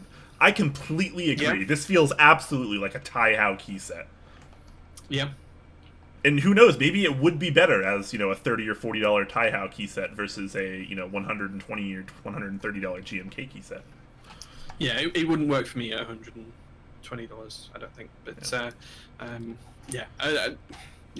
think I can't think of another way to salvage this kind of set. I do think that the novelties are kind of interesting with the blaster gun and the kind of planet with the ring around it. I think that's quite interesting, but they're cute. Yeah. You absolutely need to tone this set down. It's too garish. It's just too in your face and too bright and too garish for people to actually want to pick this up. I think you need to really tone it down, go monochrome, add accent keys. It's the only way I can see it. Clavier in chat says Tai-Hao is looking for designers, so definitely a good idea. I wasn't kidding about that either. I do think that this could just probably work better as a Tai-Hao set. Yeah, you might get a different audience with it, but I think you might get the right audience with it, as opposed to, you know, people that are, you know, more refined and like their GMK. I'm being really pedantic here, but yeah, this doesn't really work for me the way it is. But maybe things will get changed. Again, this is just an interest check, so we'll have to wait and see. How many Tai-Hao sets do you own, Brian? How many do I currently own? 0. Yeah, 0. How many have you owned? 2 or 3. If you include cubic key sets, I've owned 2 or 3. Yeah, okay. Yeah. Okay, interesting. Yeah. Back when I was much newer to the community, and I thought, you know, spending $30 on a key set made a lot more sense than spending $100+ on a key set. Oh, for sure. I think it's still the financially correct decision to make. Yeah, the financially correct decision to make is always spending less money. So you're not wrong. In which case, this set would be way better than any GMK set in existence. All right. Joking aside, let's move on to some GMK group buys. Starting with the group buy for GMK Dualshot, which we got to check out from Dixie Mech not too long ago in interest check phase. It is the Sony PlayStation themed key set here. You can take a look at the base kit right here. I think this is wonderful, even though I'm not a big fan of the kind of multicolored mods here. I get why they're here. It makes sense to me, and that's going to be enough for me. Yeah, I mean, I absolutely adore the alphas. I think I spoke to Dixie at length saying I absolutely love these alphas. I really, really wished this had UK ISO support, because I could use these alphas with so many other different modifier sets and everything else. I really, really do like the alphas. I love that base color grey. I love the dark color grey. I think it's all really, really nice. There's a couple of things that do kind of tilt me a little bit on this set. One is, as you said, Brian, I don't particularly like how all of the different mods have different colours, but I can completely understand and see why they're there. What I do really like, though, is in one of the other kits, there is the novelty kit, which has got some great keys, which we'll come back to in a second, but it has the arrow keys, which kind of replicate the PlayStation keys in terms of the colour order. So you have triangle, circle, X, and square. It kind of replicates those. And I would absolutely love to see those in the base set instead of the standard grey arrows, because I think that would actually bring more life to the set and bring the theme more to life, personally. But again, I'm not a kit designer. You know, Dixie knows what he's doing. He's all over that. Just while we're on the novelty kit, though, rather than digressing and coming back to it, I do really, really like the rest of them. So the power buttons for caps lock is absolutely genius, especially the fact that you can have the windowed caps lock with the green LED under it. Absolutely love that. I think that's completely reminiscent of the PlayStation. I like the L1, L2, R1, R2 buttons as well for the bumper buttons we had. I like all of the window caps. I think I think those really good. Having select and start and reset. Yeah, I think that's great. The novelties kit is perfect. It's spot on. Absolutely spot on. Yeah, I think this is one of the best novelties kits I've ever seen in this hobby. Yeah, probably top 5, top 3 for sure for me. Text novelties, text novelties, colors. Windows novelties. Look, this is so subtle. Like the L1 and L2 buttons, the R1 and R2 buttons, absolutely fantastic. I think that is just divine. I love this set. There's also a Spacebars kit there. Nothing out of the ordinary. We're used to seeing all that kind of stuff. Although what's kind of interesting though is this top row here is actually meant for blank arrows. Yeah, which I thought was kind of new, kind of different. So you have a lot of arrow choices, in this, because obviously on your arrow pad on your original Sony PlayStation, there weren't novelties on it. There weren't, there wasn't text or really any characters. Correct. It was a very simplistic thing. Yeah, someone in chat actually pointed out that these colored arrows in the novelties kit should be square, circle. Whatever the rest of, I don't even remember X and Y. Well, that goes from inspired by to copyright infringement. Exactly. Yeah. Yeah. Exactly. What I think would have made this a little bit more interesting though is instead of having the caps colored that way, is just do the legends colored that way, because then it would A, fit the theme for the rest of the set more, because that's how the rest of the set works, and B, it would be more true to the actual Sony PlayStation controller. I feel like, while they're nice, I feel like this would add too much color. It would distract from the rest of the set, because the rest of the set is kind of bland. And I mean that in a good way. But this would always draw your eyes completely every single time. So my take on those is that it's not actually doing the colours of the triangle, circle, and X and square. It's actually taking the colours within the PlayStation logo, where it was kind of blocks of colour in that P and S. And you had a big part of the P that was red and a big part of the S that was yellow and things like that. I think it's more on that trend, but I would absolutely like to see though. I think you can't buy this set and not buy that novelty kit, because you have to use those arrow keys. It's the best part of the set too. Yeah, exactly. It really makes it. Put them in base kit. Yeah, absolutely put them in base. Yeah. Anyways, this does start at $119 for this base kit, which is pretty reasonable amount of compatibility. Obviously, you do have the numpad in there, you have basic ISO support, and you have all the usual representatives for HHKB, Sangon. And in true Dixie fashion, he has been putting in these Dixie logo caps as well, so he's got 2 of them in this set. Yeah, can I say something really controversial that Dixie will absolutely not agree with? He's putting in 2 of his branded logo keycaps. He could have put 2 and the 3 for the UK ISO in there instead, right? Yeah. I mean, Dixie's kind of always been about branding, I feel like, because if you look at the way he does a lot of things, like I think he just discontinued the tag for swag thing, but that was pretty smart. The way people had to follow him on Instagram for the Mech Madness thing, he really is about pushing the brand as much as possible. In that regard, sure. I definitely respect it, but functionally, you are right. We have to take this from an unbiased perspective, as consumers, like we are. Yes, I think it would have made more sense to put the UK ISO in here, because there's a lot of keys in here that I feel like don't really need to be in here. There's a couple. I'm not sure I see the need for the row 1 pipe key in red. The 2 row 1 pipe keys, yeah. The one in red, I don't know. And he does the same thing with the both the escape and the tilde. So there's 2 row 1 tildes, 2 row 1 escapes, 2 row 1 Dixie novelties, and 2 row 1 pipe keys. Yeah. I'd have just stuck to having one or the other for those, I think, personally. But yeah, I mean, I'm going to pick this set up. I'm not going to lie. I am going to pick it up. It's gorgeous. It is. I would have vastly preferred it with as just a completely monochrome set, same legends on the modifiers as on the alphas. Put the colours on those arrow keys only would have been my choice. Just have it as all of the greys, and then just put the coloured keys in for the arrows, and then just have one of those novelties for the text novelties for the caps lock key, and put the instead of having super for the Windows key, I would have put select in as standard. I would have just done it all in the base kit and done it that way myself. But I can see why Dixie's done it this way. Yeah. All right, cool. So, yep, that's available. Also, just while we're still kind of talking about the marketing thing, check this out. So when I was on this thread earlier, one of the things I was thinking of is, all right, who's the proxies? Because we got to know the proxies. And they're actually not listed in the thread. What you have to do is you have to open up the GMKDualshot.com website here, which takes you over to DixieMac.com. Obviously, it's his set, unsurprising. But you have to go there to find the links to the other proxies. So I think that that might be a little bit forceful. I would like to see the links in the actual Keycap thread itself. I get that you want to drive traffic to your site, and that is a good thing. That is still, again, like we were talking about, it's another strong marketing tactic. But it feels kind of weird to not have the proxies listed in the thread when you have everything else in the thread that you need.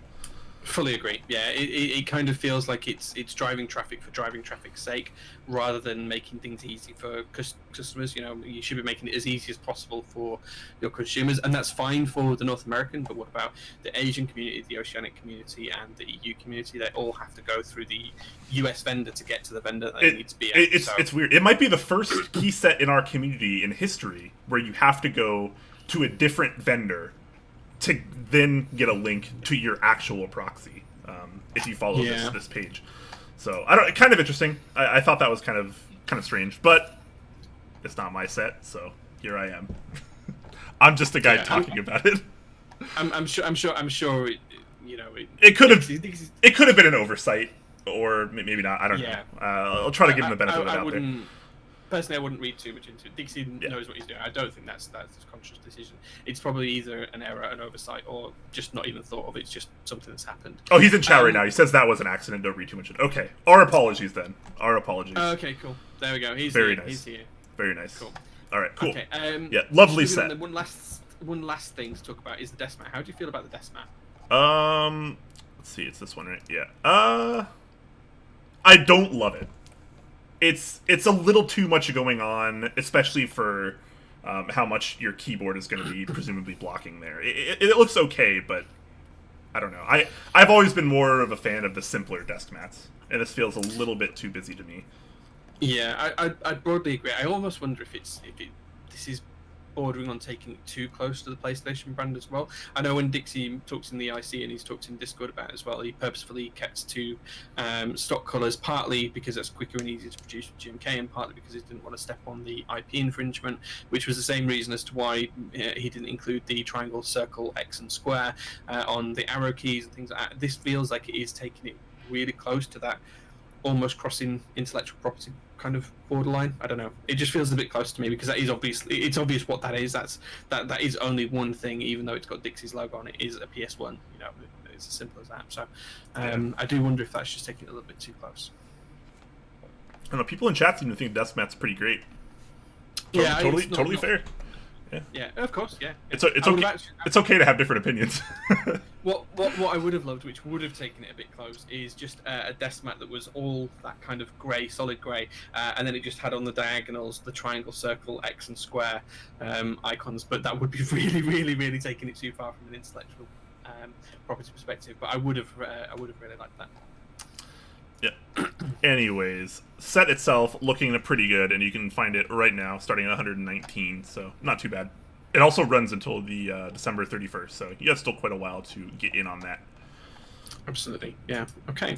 All right. Next up, we have the group buy for GMK Olivia++. A lot of people have been waiting for this. This is GMK Olivia was the kind of unofficial favorite set of the community in 2018.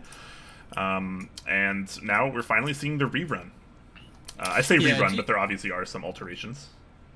Do you think this is a little bit too close to GMK Cafe? Oh man! All right, all right. Whoever types F in chat first gets Jay's spot on top Clack. So yes, like I said, GMK Olivia++. A lot of people have been waiting for this, and now it's actually open to get. So unlike the original run, this one does have a few alterations, like I mentioned.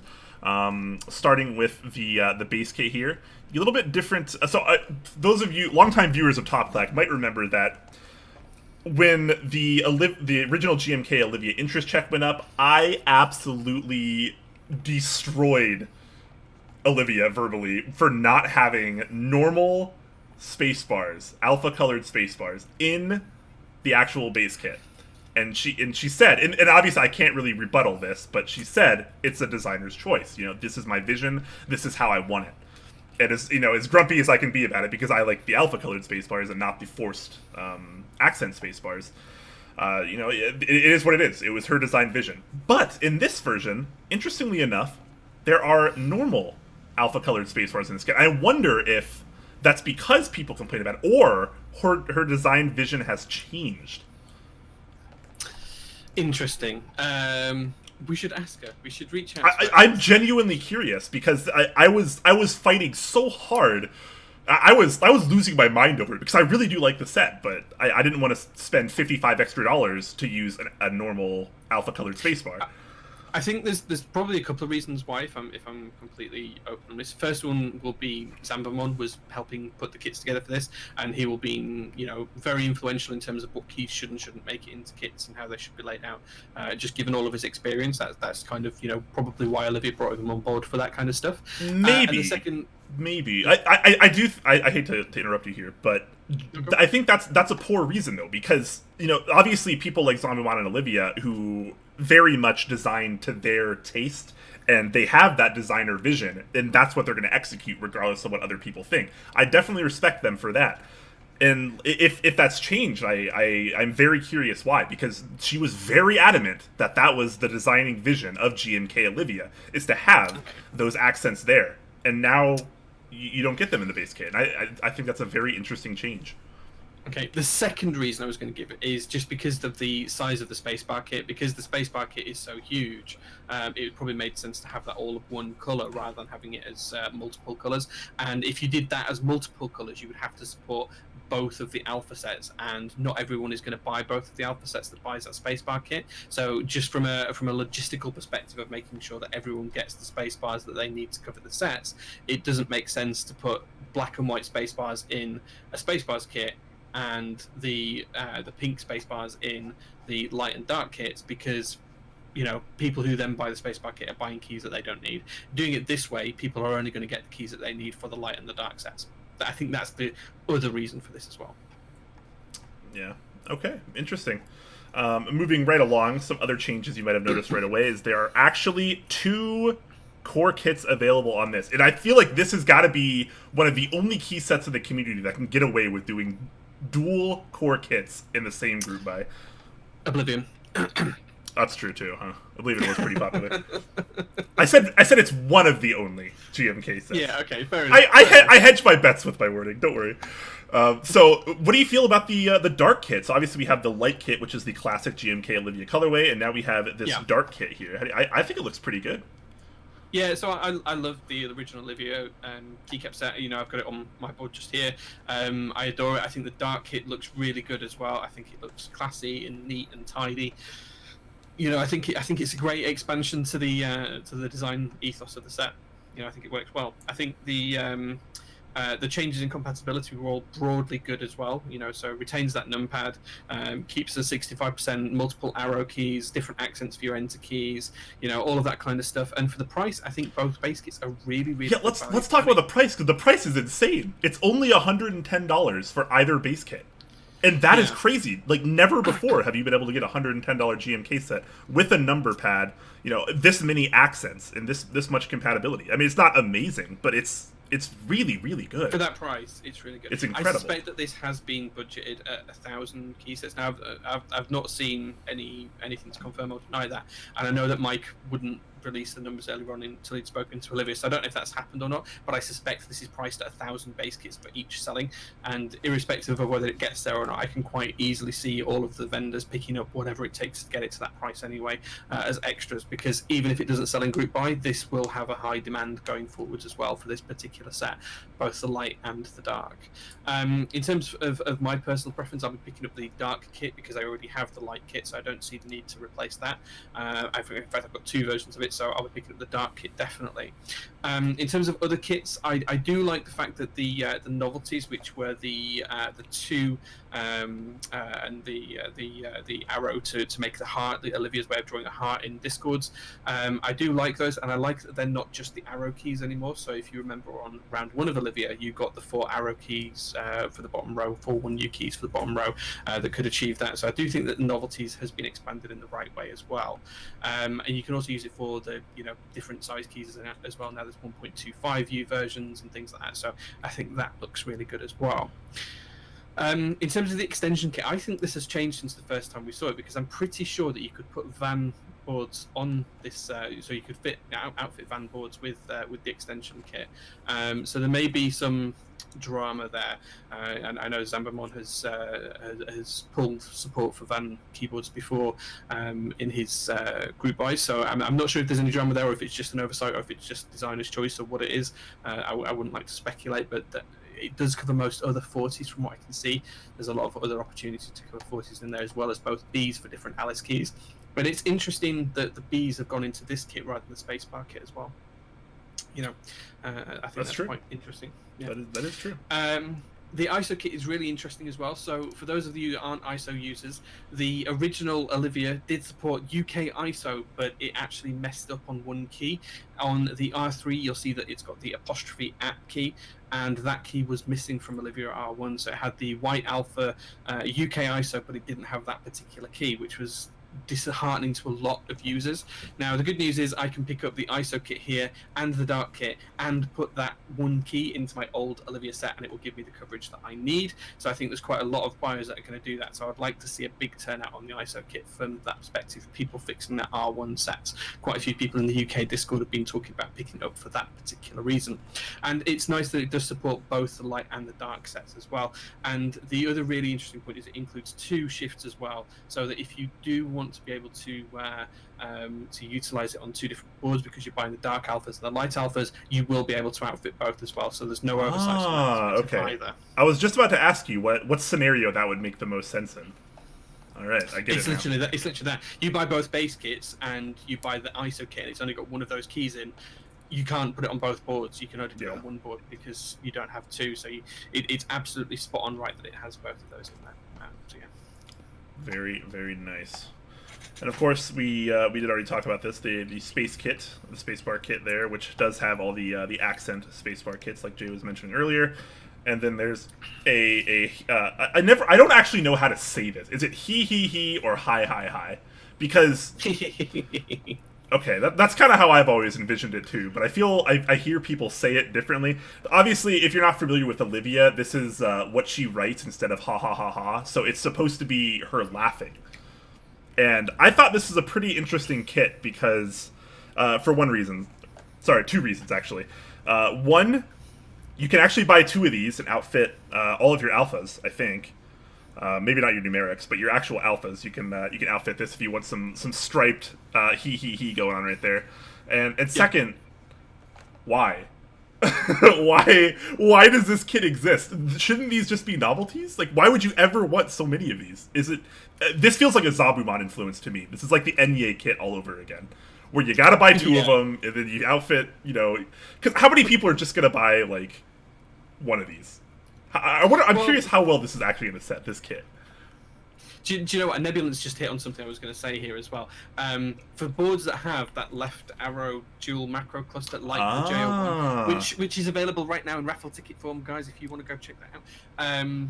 You could absolutely put it on boards like that. So I think the Pona's got the Juby coming as well that does it. You've got the Revo, K-Mac Mini, and all of those kinds of boards that have those 2 left clusters for macros. I think the VEA has it as well. It is fairly common and fairly popular. And because these are sculpted, it will give you that sculpt instead of using all R1 keys on there, which most people do. So F keys is what usually people put there. This gives you the opportunity to have sculpted keycaps on that kind of section. Now, I don't think that's the only reason that this is here, but it is really useful for that. That is a good point. I suspect it's very much a case of people will use this for the odd key that they don't have compatibility for in each of the different rows where they want to have accents or not. You could also use it on a lot of 40s to give yourself a bit of compatibility and things like that as well, where the 40s kit doesn't touch it. ergo boards, ortho boards, there's also always going to be lots of opportunities to put 1 new keys in there for different colours and things. So I think there is a lot of people that might use it. You might only use 1 or 2 keys from it, but you know, hey, I think the more customizability, the better. Sure. So yeah. Yeah, in true GMK key set fashion these days, there are some collaborations as well. So you do have this this Rama novelty, which is actually the same design that we had in GMK Olive, which ran earlier this year. Except for now the color is going to be more of a rose gold to fit the actual theme. And then there's some. These are pretty good desk mats, pretty solid. I like these. Are phenomenal. Mr. Petrov has got one of these already, one of the pre-release versions that Mike was testing, and I'm dead jealous because these are absolutely phenomenal. These are quite possibly some of the nicest desk mats that I've seen. I've got a few tattoos, and one of my tattoos has got a mandala type thing in it, and I absolutely love this kind of graphical design. So I absolutely love these, and I think I'm going to end up picking both of them up because they're really, really nice. So I don't know who designed these, but whoever did a great job. Yeah, fantastic desk mats. There's also some cables if you want the Summit Cables collaboration there. You can get in on that and just outfit everything like you can these days. Cables, desk mats, novelties, everything. But man, this price, I just can't get over how low this price is. That base kit is fantastic really for 110. It really is too. And look at this, just right here in the group buy thread, all the proxies listed with all the prices for every kit. I love seeing that. That's exactly how it should be broken down as well, in my view. You can see all of the different prices, all of the different vendors. Makes it really easy. It doesn't matter where you're buying, you can just click on it and go, and yeah, that easy. Yeah, definitely looking good. Do we think that this is going to sell 1,000 core kits for each version, light and dark? I think it will easily sell that for the light. I wouldn't be surprised if the light's already passed 1,000 kits. I think it was 870-ish last time Mike gave us a number. I think the dark kit wasn't massively far behind. I would be very surprised if both of them didn't sell, huge numbers. Irrespective of whether the dark kit sells 1,000 units in the group buy or not, I think even if the vendors have to buy it out from 800 to 1,000 or whatever the difference is, they will still sell on the aftermarket very, very easily as extras. There won't be a problem with that. I wouldn't even be surprised if the light kit hits something like 2 or maybe even 2,500 sets sold. It was hugely popular last year. I think it was most people's key set of the year in Mech Madness, and I can't for a minute not seeing this sell, even though it's in December.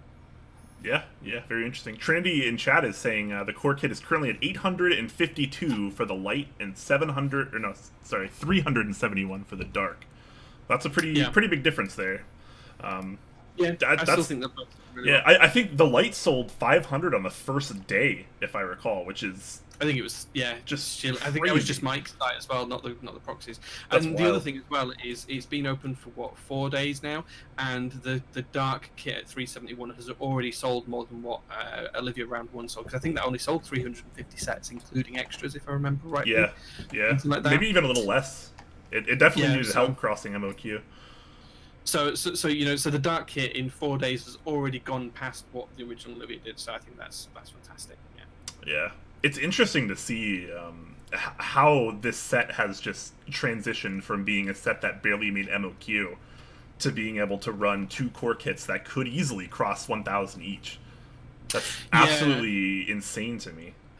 It is, but it's quite possibly one of the most popular key sets that's ever run in GMK profile. I mean, I've been offered $400 for a kit before, and it's like I've never sold for that price, and I never would, because I don't like to flip things. But people are willing to pay that money, and as always with any group buy, we always see that spike up towards the end. It always ramps up at the end. So the first day numbers and the last day numbers are the 2 biggest days in any group buy. So I can absolutely see this taking off towards the end of the group buy as well.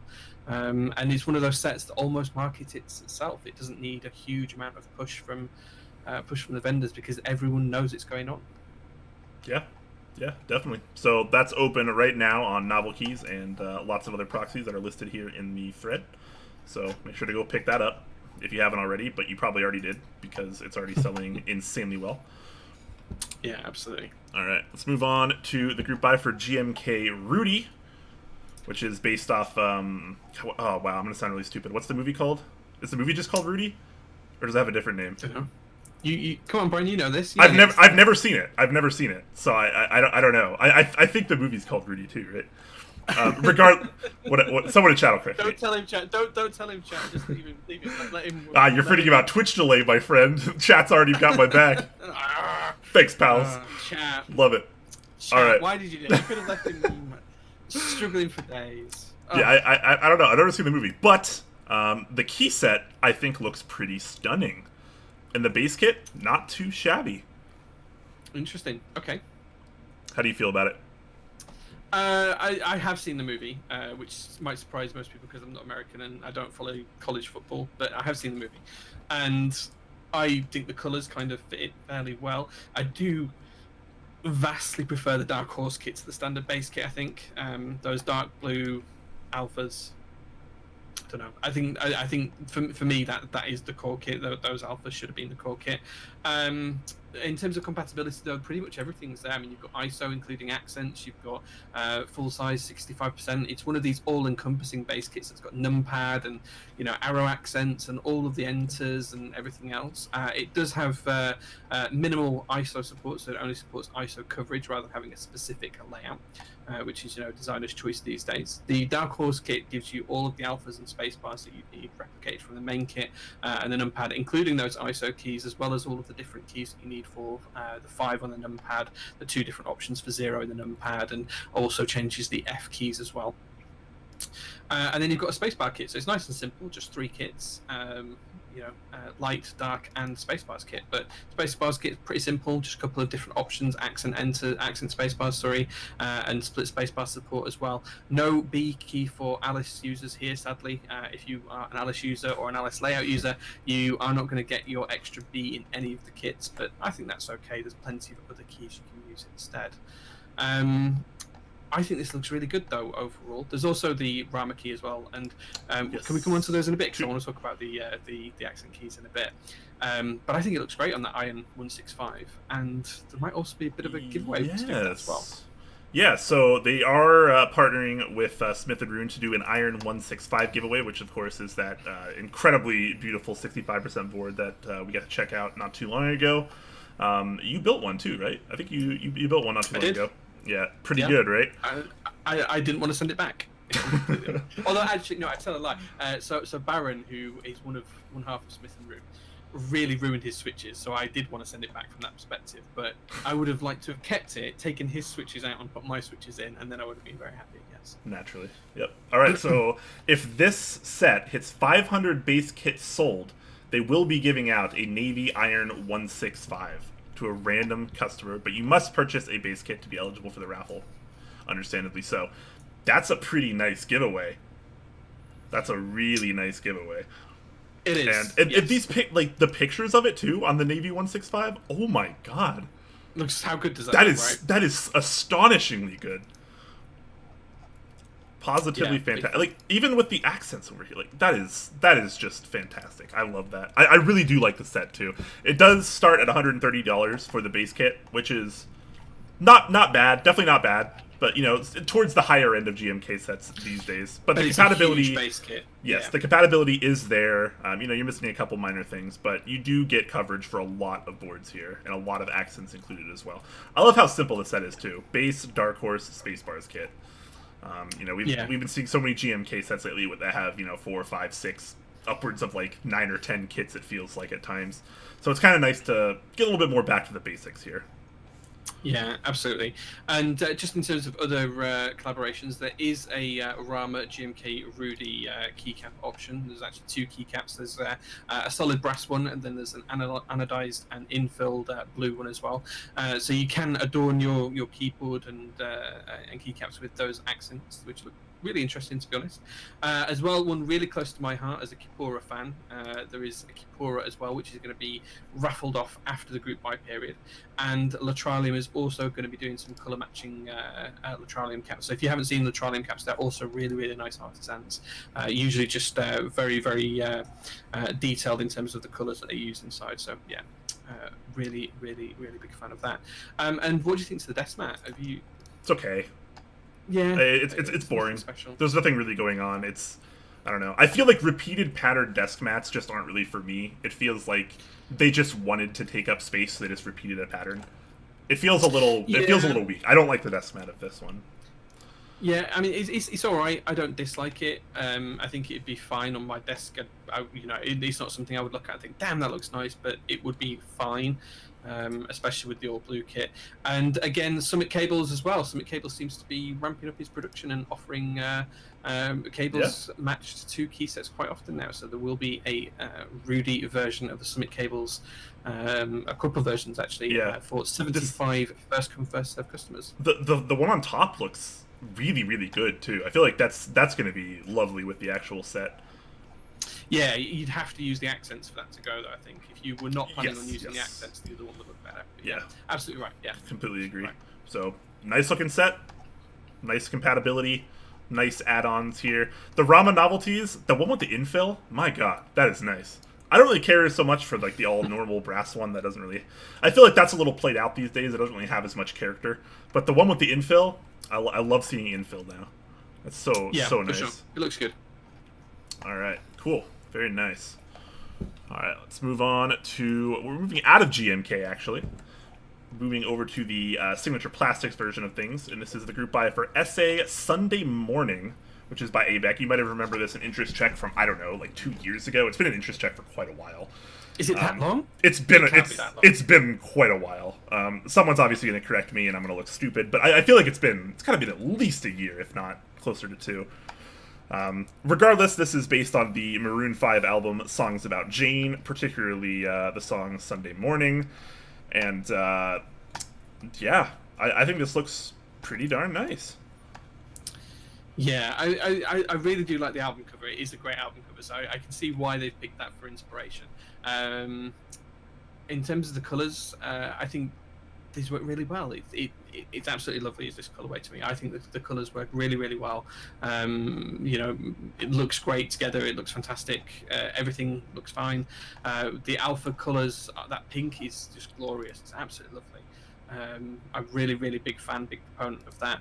I'm not too keen on the maroon alphas, which is unusual for me because I usually prefer the monochrome kind of sets, as we discussed earlier on in the show today. But you've also got the TKL 80 for $85 kind of base kit as well. There's 40s and ortho, novelties and numpads and space bars and ISO and all of the different keycaps that you could possibly need to get coverage for what you want. There's some great kits in there. I think the prices look all right. I mean, $42 for the peach alphas, $66 for the maroon alphas, but you get a lot more keycaps in there. I think that's pretty good. It's not too bad. So obviously, if you're just someone that's going to use a 60 or a TKL, you spend $85 on those mods, and you pick up whichever alphas you want. If you pick up the cheaper ones, $42, and that's going to be $127 for your average coverage of a 60 TKL size. It's not bad. You get a decent amount of. I mean, it's a little bit worse than GMK per key, but that's always been the case for SA. Has been, right? Yeah. So not terribly surprising. The price is all right. You can if you're a 40s and ortho user, you can shave off $5 there.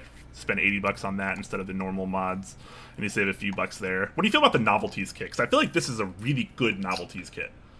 Well, I was going to make a joke, and then I didn't want to say this because then I thought chat would just be all over me. So I was going to say that they're funny-looking CDs up on the row 1, and I don't understand what the RPM is on R3. Obviously, it's because of records and things like that. But I was going to play dumb for a minute and just try and do that. But I knew that chat would be all over me if I did that, so I wouldn't do that. Chat's always all over both of us. You can't be a Twitch streamer and get something wrong, because then you're just dead. There's just nothing you can do to recover. It's over. Twitch chat's already destroyed you. That's just the way it works. just on that, the 40s Discord have now got a JBAD command and emote and a kind of like logo, which is kind of like a bastardized version of the Top Clack one, which says JBAD on it, which is just hilarious. They're doing it as a joke, not because they mean it, because they're really. That's awesome. They do it as fun. But anyway, back to the set. I think these novelties work really well. Clearly, I like the musical-inspired kind of stuff. I think it works really well. I like the the ANSI novelty enter key, because it's just the whole the whole arm that comes out across onto your record player with a spindle and everything, and I just think that's fantastic. That works really, really, really well. I'm kind of sad there's not an ISO one, because you could absolutely fit that in vertically. Yeah. Do that. I would really like to see that.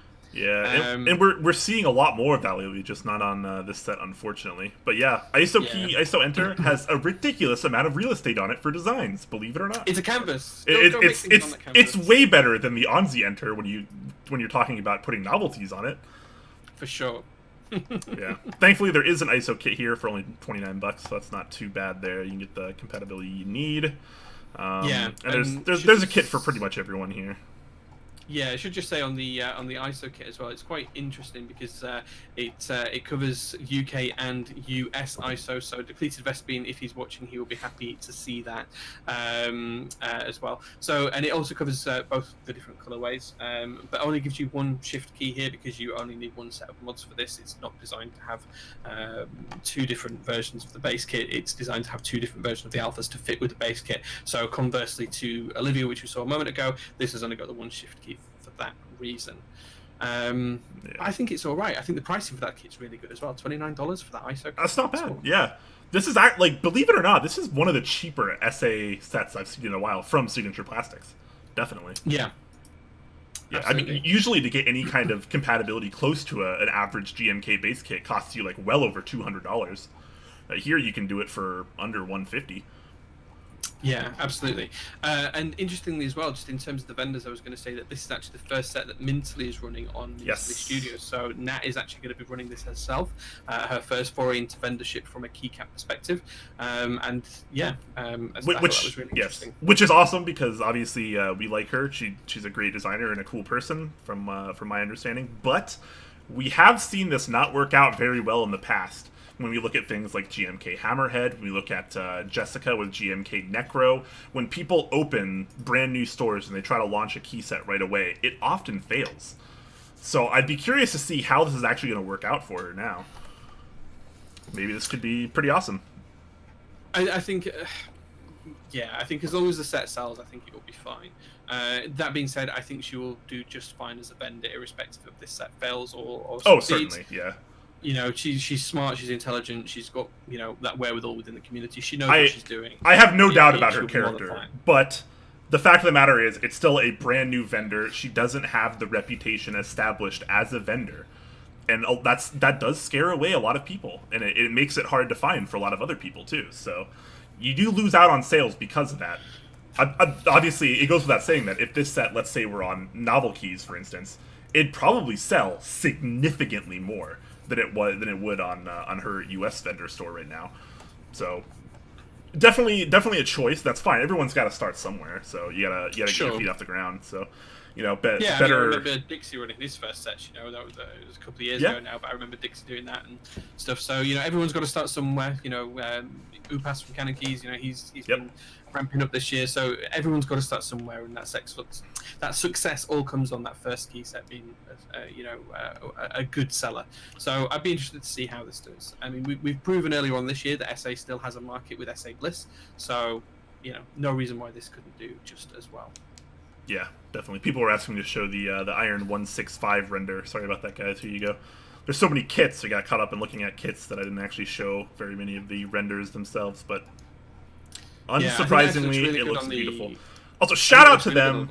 Shout out to, and I do this every single time I see it. Shout out to them for using cheap boards, entry-level boards. The Plonk, the Tofu. Love seeing renders on boards that way more people own than something like a TGR Jane or a Rama and U80 or whatever. So it's kind of nice to get that mass marketing advertisement from those boards that sell a lot more units. With that said, obviously it still does look fantastic on a lot of the higher end boards. What is the Kai? I've never heard of the Kai before. So that's a new TKL that's coming from mykeyboard.eu. So there's prototypes being made at the moment, and I'm hoping that I'll have a prototype one actually in a couple of weeks' time, maybe in the new year, to build on stream. So yeah. Also, interestingly enough, there's a render on the Minivan. Yeah. Which is kind of funny. We'll get to that later. Why it's funny, sort of, I guess. But if maybe you aren't in the know, Evan, the owner of the Van Keyboards, did say he was shutting down. He was closing up shop. I don't know, a couple months ago now. I think a month or two at least.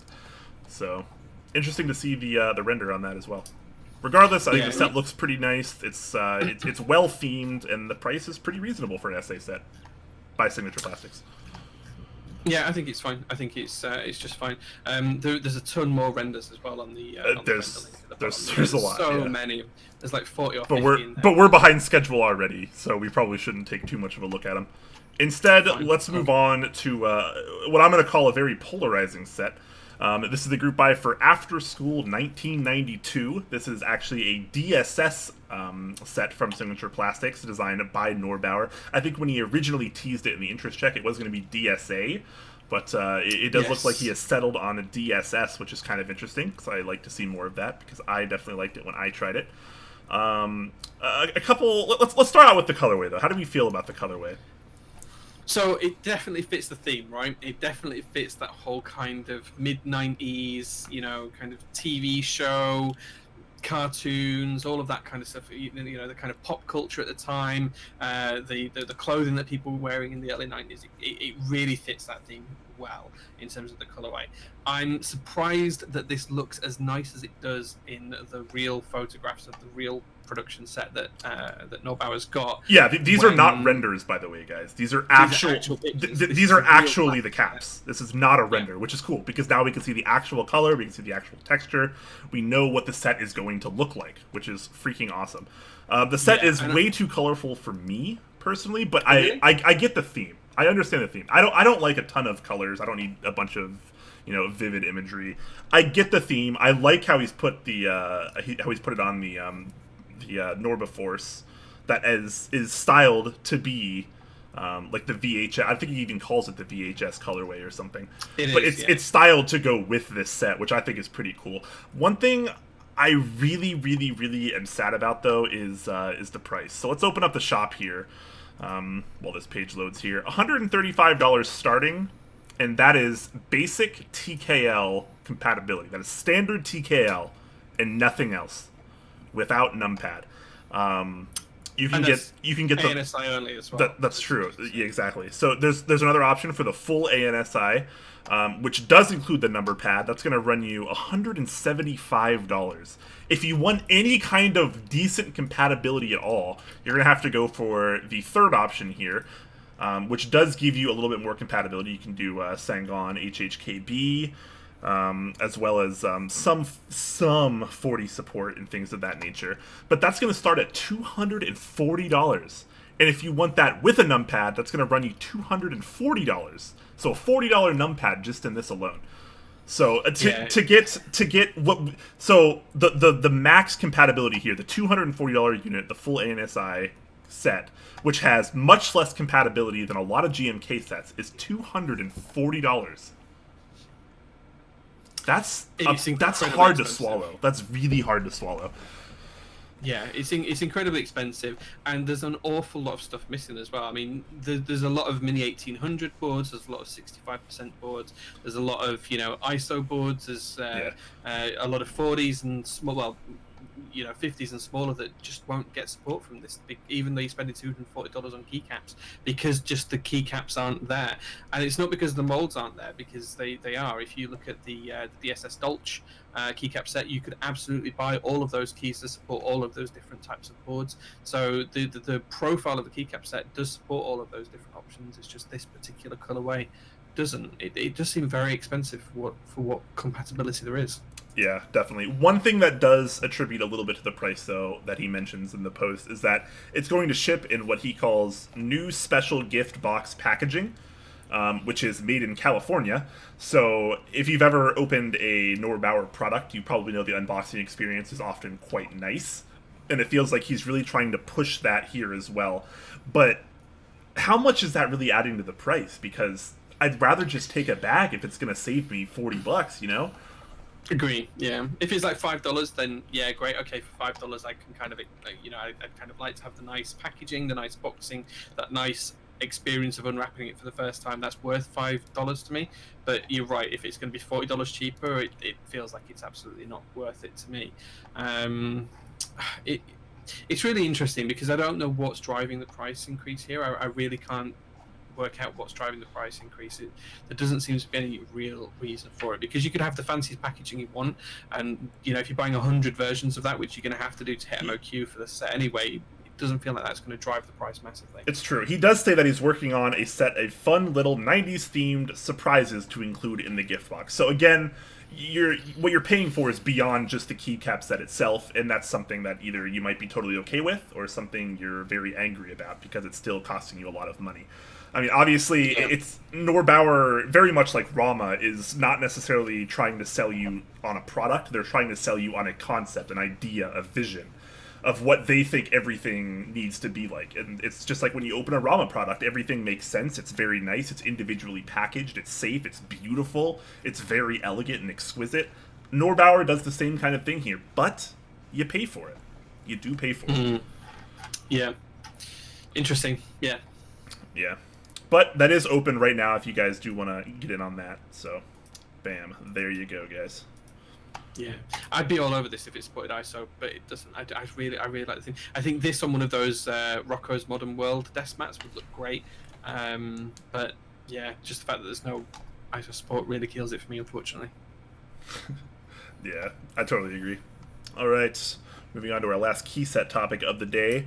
This is Zombumon's GMK Nautilus Nightmares, which is currently running on drop right now, and this was teased a while back in Interest Tread. Jeez, I can't talk today. Interest Check, where it followed the success of the original GMK Nautilus, which did do pretty darn well on drop, all things considered, and it did reach a $99 price point, which was very, very awesome back in 2017. Here, I don't know. It feels like it maybe falls a little bit flatter on the price to compatibility here.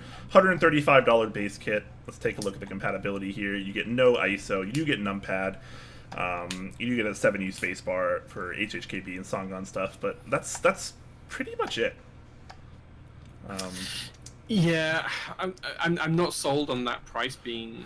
It's weird because historically, drop, whether you love them or hate them, was the place to go for the inexpensive GMK sets because they could meet those really high MOQs to get the price lower.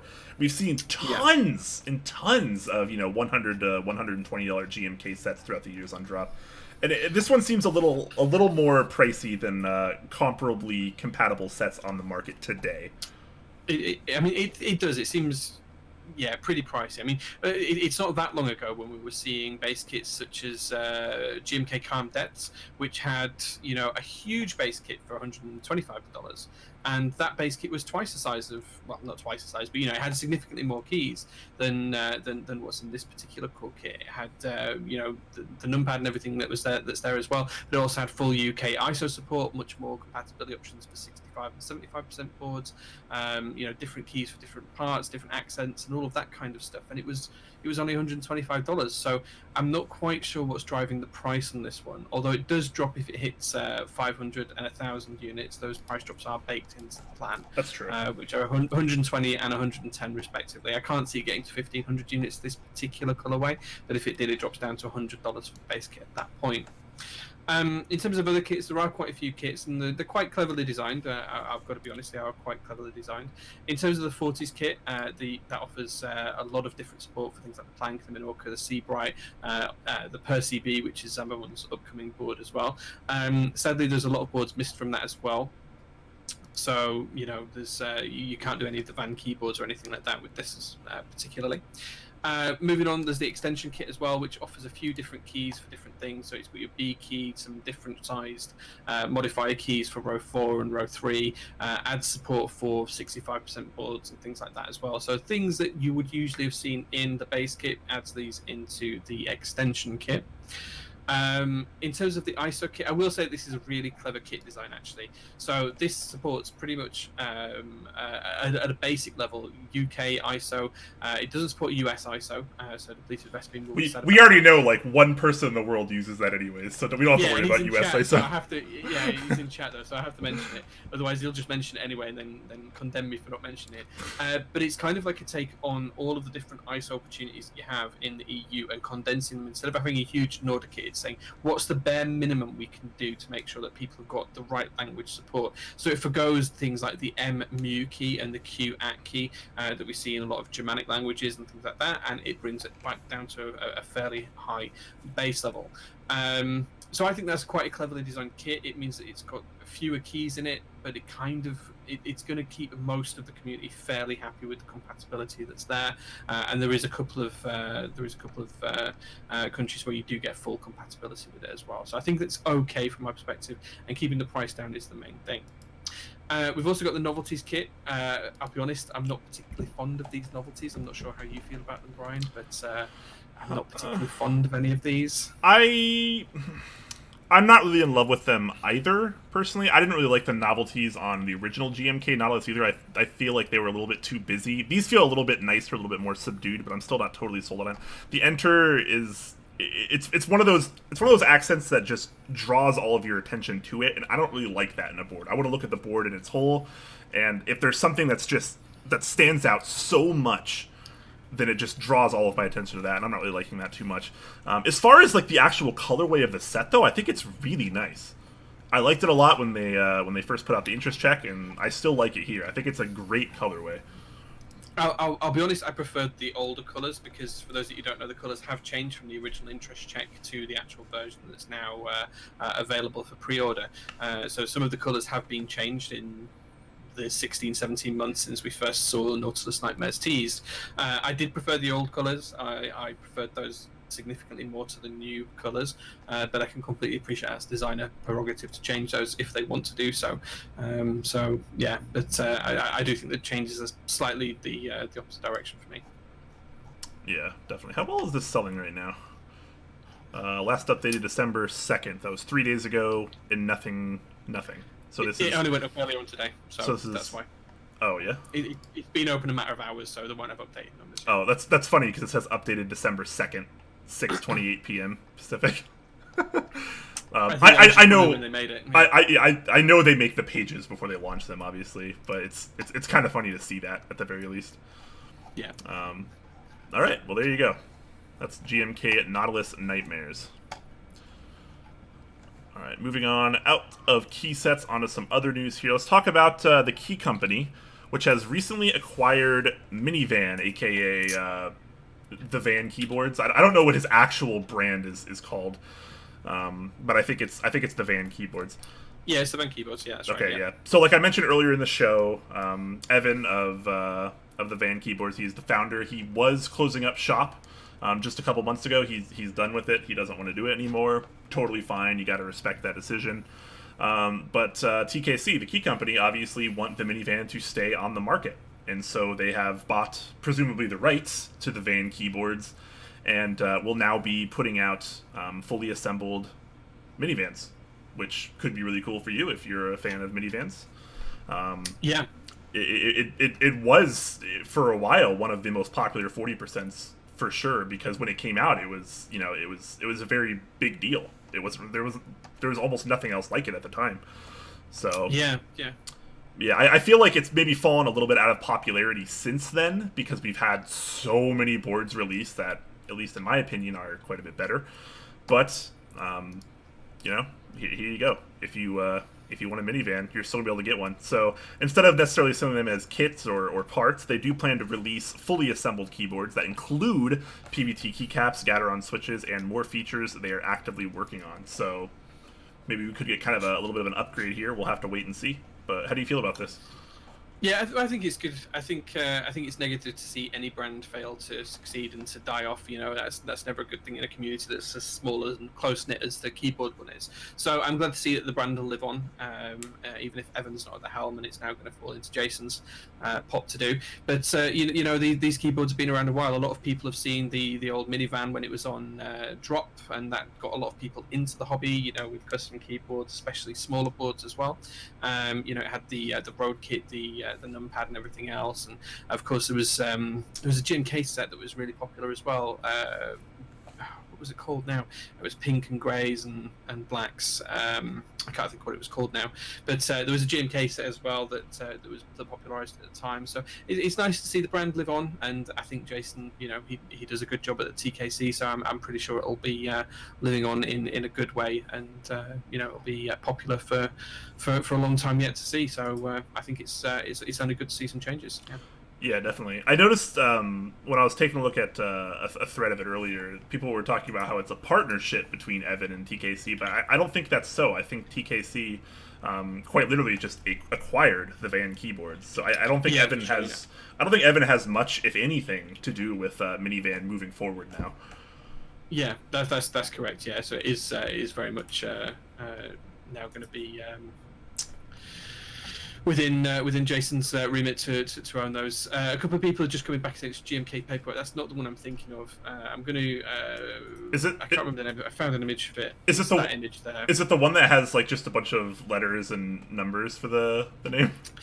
No, it's it's kind of like black alphas with pink legends. I can't think of the name of it, but I posted a link to a picture in chat. Light Cycle? No, it's not Light Cycle. That link there is Light Cycle is very different. Light Cycle was Alps. It's more as like. well. Oh, there wasn't an MX version of that. Yeah, there was an MX version of it as well. It's that one in the picture I've just shared. It was. All right, I'm gonna open it now. But... Wait, you shared the wrong link. Jesus, Jay. Oh, okay. Try again. Hold on. Let me. I don't know why it's done that. Copy image. That's right, Ned. Yell at him. Yell at Jay. Why won't it let me copy the image link? Copy link. I think this might be one of the ones where you can't copy the. Jay, there we go. Jay, please. No, it's disabled on the page. You have to do it from the URL. You can't right-click and copy on the page. But there we go. Oh, this is Oh, what is this? It's not Miami Nights, is it? It's not. No, it's not. I can't. Is it Good Kid or 80s Kid or whatever? Was it what? Sorry. Is it 80s Kid or Good Kid? Something with kid in the title. Something with kid in the title. Yeah. 80s Kid. Yeah. I mean, it's 80s Kid. Yeah. That's what the chat said. Yeah. Oh yeah. So yeah. I would love to see this rerun with a little bit more compatibility, because I absolutely love this set. I've got a set of it somewhere, and I don't have any board that it fits on. So. Yeah. Yeah. All right. GMK 80s Kid. That's the one. Yeah. Well, there you go. TKC acquires the Van keyboards, and we'll have to wait and see what happens from here on out. Yeah, hopefully we'll see a lot more from the van range. I'd like to see the Caravan come back as well. I don't know if you remember that, but that was the split one. Yeah, that's the only minivan I've ever wanted, actually. Oh, but really? it was really? Okay. Yeah, but I mean it was $500. It was like nickel plated or whatever. It was way out of my budget, to say the least. But it's a very cool board. It was a very cool board. Yeah, cool. All right, why don't you tell us about the Little Keyboard Guidebook, Jay? Yeah, so this is our last topic for today. There is another link if you want to open that one, Brian, in our news doc as well. Yes. But this has been something that's been born out of the 40s Discord as well, and it's a guide to small keyboards. So I thought this was really cool, really interesting. If you look at the slides at the top, it's kind of like, it looks like a video. It's not. You can just flick through the slides on there, and it shows all of the different pages and stuff that are in the book. You might have to go a few pages in, but this was done by Brooke as a bit of is part of a design class, and for schoolwork effectively, and it's kind of like pays a little bit of history and a bit of homage to all of the small boards that we've seen come out over the years, and as to why they've been chosen. There's a lot of text in there for the history of it, and I just think this is a really interesting coffee table kind of book that you could have around, and people could talk about, and it explains why layouts are the way they are and all of this kind of good stuff. And I just thought it was a really, really cool project, and I'm hoping that this actually gets to a point where Brooke's able to sell it, because I'd be absolutely love to pick this up, and I'd like to see versions for 60% and larger as well, because I just think it's a really, really clever idea. To do something like this, I can quite happily see this living on my coffee table and talking about when guests come around and stuff like that. I think it's great. Yeah, absolutely. This is so cool, and it's probably not going to be very expensive either, I imagine, because books generally aren't that expensive. But sure. Yeah, like you said, a great coffee table piece. If we had a must-buy animation, I would be putting it on the screen right now, because this is just a really fun product that cool that pretty much everyone can kind of get behind. It's hard to hate on something like this, right? Yeah, and it's very much not finished at the minute. Yeah, it's still got some of Yeah. the images are missing for the PCBs and stuff like that. It's very much a work in progress. But in terms of the actual layout, the design, the style, I think this works really, really well. And it's just something that's just really cool. And it'd be so nice to have something like this. I think this is just really, really, project worth supporting in my head. It's just great. Yeah, I need more keyboard themed books in my life, Jay. Right? Yeah, absolutely. Yeah, this is really fun. Yeah, and I just wanted to shout about it because I thought it was a great project. Yeah, totally. Very cool. All right, awesome. So, do we have any info about this? When it's going to be available? How much it's going to be, maybe? No, none of that detail as yet. This is very much a case it was done as a bit of a school project, and this is kind of almost an interest check, and it's just being teased by Brooke at the moment. So hopefully at some point Brooke will be ready to share this on the wider stage and put it into some sort of production. But I just think it's really, really cool. Yeah. Yeah, definitely. You know what else I think is really, really cool, Jay? What's that? Our sponsors. Because they help Top Clack do the things that we do, and it would be much harder to do this without them. So let's talk about them for a second, and then we'll move on to our Q&A, like we always do, guys. So, absolutely, yeah. Get your questions ready for the Q&A, guys. Start tagging us now. I'm going to paste the right link in because I pasted the wrong link in there for zealpc.net/TopClack. You got it this time. All right. So I got it this time, yeah. Yep. First up, we have zealpc.net/TopClack if you want to be awesome and use our affiliate link. He does have numerous things going on right now. His normal lineup of V2 switches that Jay and I have been using and loving. The Zelios, the Telios, the Helios. He's got you covered pretty much no matter what you want. And he also has a few new things on the market as well. So he has the turquoise Telio switch, which, as far as I can tell, is effectively the same as the other Telio switch, but recolored and using a different spring, and does have the revised bottoms, which is pretty interesting. So I'm going to have to try to get some of these to review.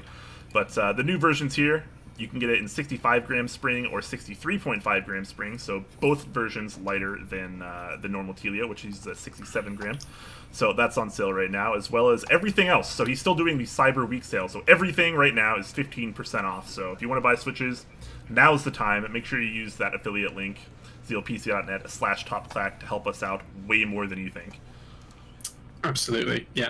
And speaking of helping things out, if you flick over to Novel Keys, right now you can help out a really great cause with the JL1 raffle ticket. Sue Ryder Healthcare here in the UK that looks after people in their final days of life, hospice services throughout the UK.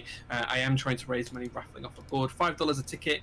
One lucky person will get the original prototype board, which is in a box at the side of me, and they'll get that shipped out. And then in January we're going to do a second one for a brand new A-stock board, which will be up for the highest bidder as well. So please do consider buying some raffle tickets at just $5 a piece. It's a great opportunity. Other than that, though, if you want to take a look at Mike's store, if you are interested in keycaps, as we talked about earlier on, GMK Olivia Plus Plus is now available. Both keycap sets, the light and the dark version, as well as all of those other kits and opportunities to buy keycaps in those colorways. So you can buy the Rama cap and everything else. Please do take a look at that if you're interested in it. Open till the end of the month, so you've got plenty of time left yet, and it's going to be a big seller, guys. So definitely don't want to be left behind on that particular gravy train. In terms of other things that Mike's got going on as well, he's also got the custom-made switch testers, where you can have a choice of up to 12 switches, and that list of switches is huge. You can tick so many different options. It's absolutely obscene how this is such a cool product because it's... I hate to interrupt you, Jay, but this is such a cool product because, we've had switch testers around for a while, but never this much customizability. Like, and the fact that it comes with its own little tray here and its own Novel Keys branded caps. And you have this selection of switches is truly, truly awesome. It's a huge selection of switches. There's so many different choices you can put on there. Whether you've tried switches before and like them and just want another switch tester, or if you want to try all different new stuff, then there's absolutely a ton of opportunities for you to select on there too. If switch testers aren't your thing and you're looking for actual switches, you know what you want to buy, Mike's probably got you covered. He's got a plethora of switches available in stock right now. Springs as well, wooden wrist rests, different desk mats, loads of stuff in stock that can ship immediately. So pretty much whatever you want, Mike's probably got it on the store. And if you do want to save a small amount, 5% on anything that's not in group buy, you can use the code CLACKERS, that's CLACKERS, as part of the checkout process, and that will save you 5% on anything that's not in a group buy. Absolutely. Next up, we have Input Club over at Kono.store, who has just about 800 million GMK sets running this month. So if you're into more of the nature kind of theme stuff, you can check out GMK Ursa, which is currently still available in group buy. If you're more of a Pokemon fan, then you can maybe check out GMK Umbra, which is still currently in group buy. If you're more of a nerd and you like the programming language, then you can check out GMK ASCII, which I like quite a bit. That's pretty nice. And if you want to support an awesome set that's based off a terrible car, you can check out GMK Yugo, which I think is still admittedly doing really bad sales-wise. It's probably not going to make MOQ, so I mean, if you want it, you got to push for it now, guys. And I do think it looks pretty awesome. Yeah. If you want the second best GMK Shark set, GMK Sharkbait is ending either today or tomorrow. I believe it ends today, so if you were looking forward to GMK Sharkbait, bam, there you go. It's going to end today. You can also check out the pre-order for GMK 9s going on right now as well, so another chance to pick up that if you missed out the first time. Yeah, just before we move on to the next one, there is actually a Yugo for sale not too far away from me for just £650 British, and I'm tempted to go and take a look at it. Please buy it, Jay. Please buy it. I'm tempted to go and take a look at the car. Yeah, I'm probably not going to buy it, but I'm tempted to go take a look at the very least. Okay, but that being said, moving on to our next sponsor, we do have KBDfans. So Way & Co. in store have got quite a few different things. The Tofu 96 is the latest offering that they've got available as well, so it's well worth checking that out. Very interesting 96 key layout using the Tofu styling as well, so something that we should probably cover on the store on the show at some point as well, because it's quite interesting in terms of design. Yeah. Oops. We'll probably cover that next week, guys. But yeah, definitely something they'll sell out first anyway. It's 12 in stock. Probably. It'll all be gone by that point. Oh. That being said, they've also got the laser on switches, which I have here, which I'm going to be putting in my PC canoe when it arrives. It will finally give me a reason to open GMK laser after all this time. So do check those laser on switches out. They are just another recolored Gatoron, but Mito has confirmed that they've got a new spring in there, which feels admittedly okay, better than standard stock Gatoron springs. So it might be something for you there, or you might want to just theme your build around them. Laser is still a very popular colorway, and SA Laser is about to deliver, so you might have a build planned for that too.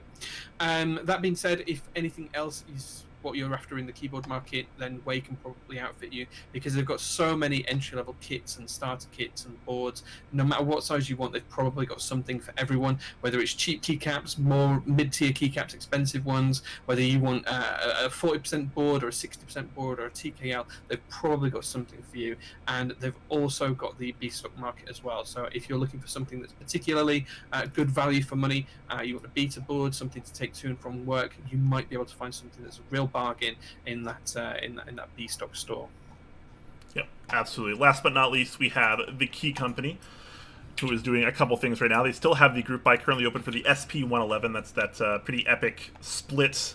I don't know. I guess you can call it a full size. It's a split altered full size keyboard, Southpaw, and it is freaking awesome in my opinion. So that's still available right now. Also, starting tomorrow, they're going to be releasing Cam Little Pilot.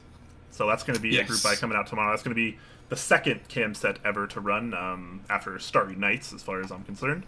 So that's pretty awesome there. Also, they've been doing this thing this month. I didn't realize this until the beginning of the show, actually, but they have an advent calendar that they're doing this month, which is interesting. So each day, so you can click on these, and obviously they'll go to place. I'm trying to remember where each one actually goes, but so like each one of them will be, some kind of information or like a teaser or like a launch or something about the TKC staff or something. So each time you click on one of these, once the day passes, you get something new. I'm not going to click on these because there's already 5 of them open already, but they're pretty fun. Like a couple of them are just like YouTube videos of Jason and his current adventure, or his previous adventure, I guess, to Shenzhen. So that was pretty cool to check out as well. So follow along with that, lots of fun, and then make sure to pick up Cam Little Pilot, which starts tomorrow.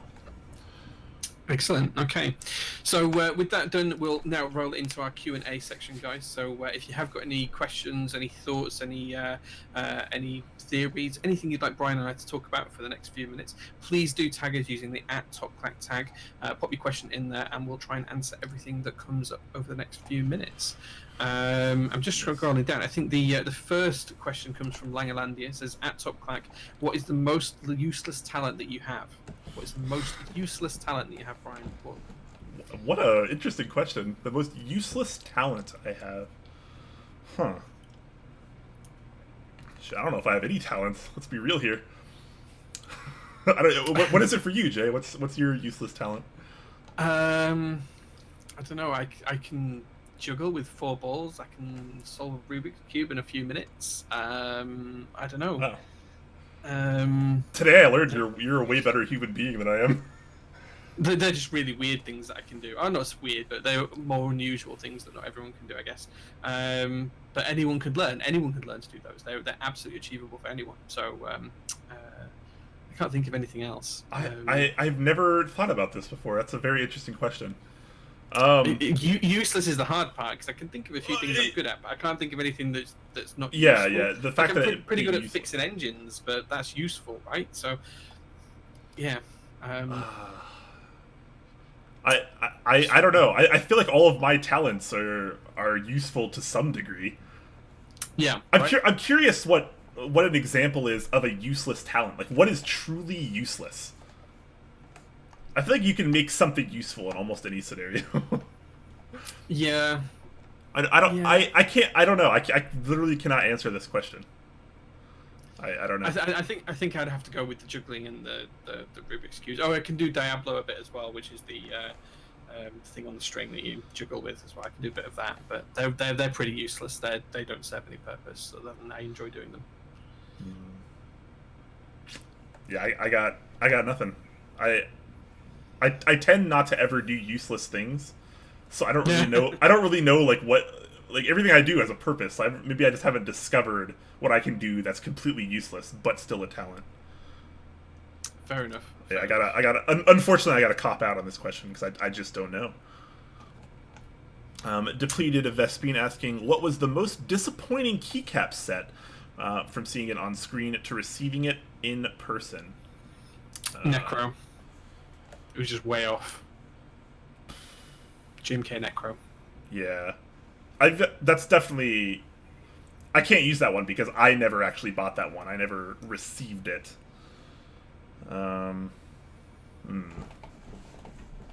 Sheesh.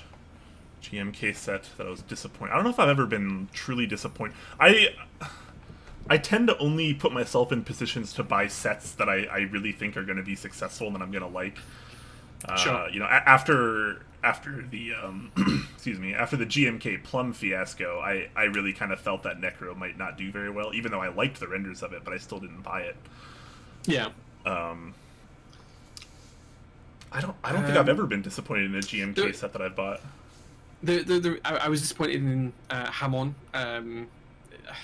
Just whilst it was relatively close to the renders and it was pretty much okay, I just didn't feel like it worked as well in real life plastics as it did in the renders. I mean, the colours are pretty much spot on, you know, I can't fault the colour matching, but I just don't feel like the renders of what it could have looked like and what it might have felt like realistically were how it felt when I had it in real plastics rather than an image on the screen. I was quite disappointed with that. That being said, it's still on the wall somewhere and it's on a board and stuff like that gets used occasionally. And the only other example I can think of is GMK Chocolatier was nowhere near as nice as SA Chocolatier. It's very much inferior, even though it's the same colours. So that's the only other one I can think of. Yeah, that's fair. I got nothing on this one too. Wow, I'm getting stumped left and right this episode. Yeah, I mean, last week Gasp answered all of these questions, and she was great. She was fine. She just flew through them. She had an opinion. She had an answer for them, mate. So, well, yeah. I never once claimed to be better than her. So let's just start off with that. Oh man, yeah, I got. Oh, sorry, GMK, not GMK. Sorry, SA Pulse, because he didn't specify GMK sets. It's just any key set. So I'm gonna go with Pulse SA. I really liked the pictures, the renders. When I ordered the original run, I got it in. And it just felt a little flat and boring to me. I think I sold it like almost instantly. Fair enough. Yeah, I wasn't a big fan of that one.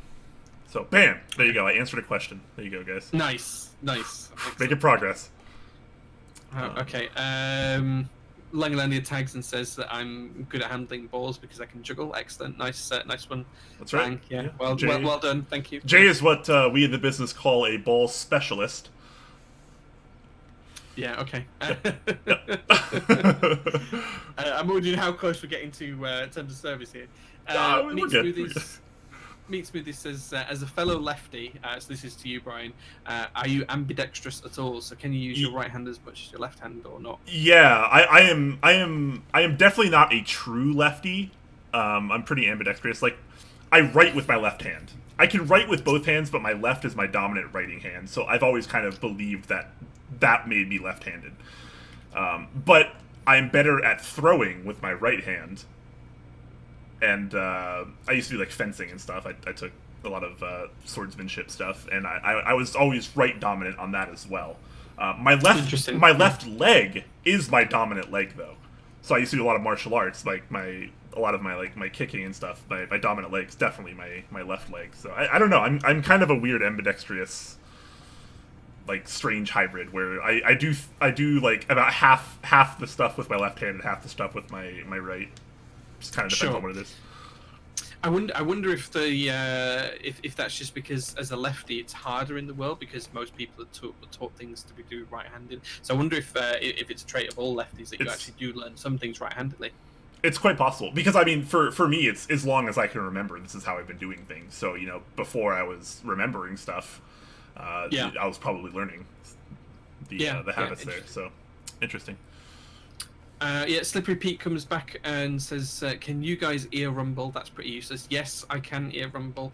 I have to close my eyes to do it though, so I don't know if that's weird or not, but I can do it, but only when my eyes are closed. What is ear rumbling? Maybe I'm new to this.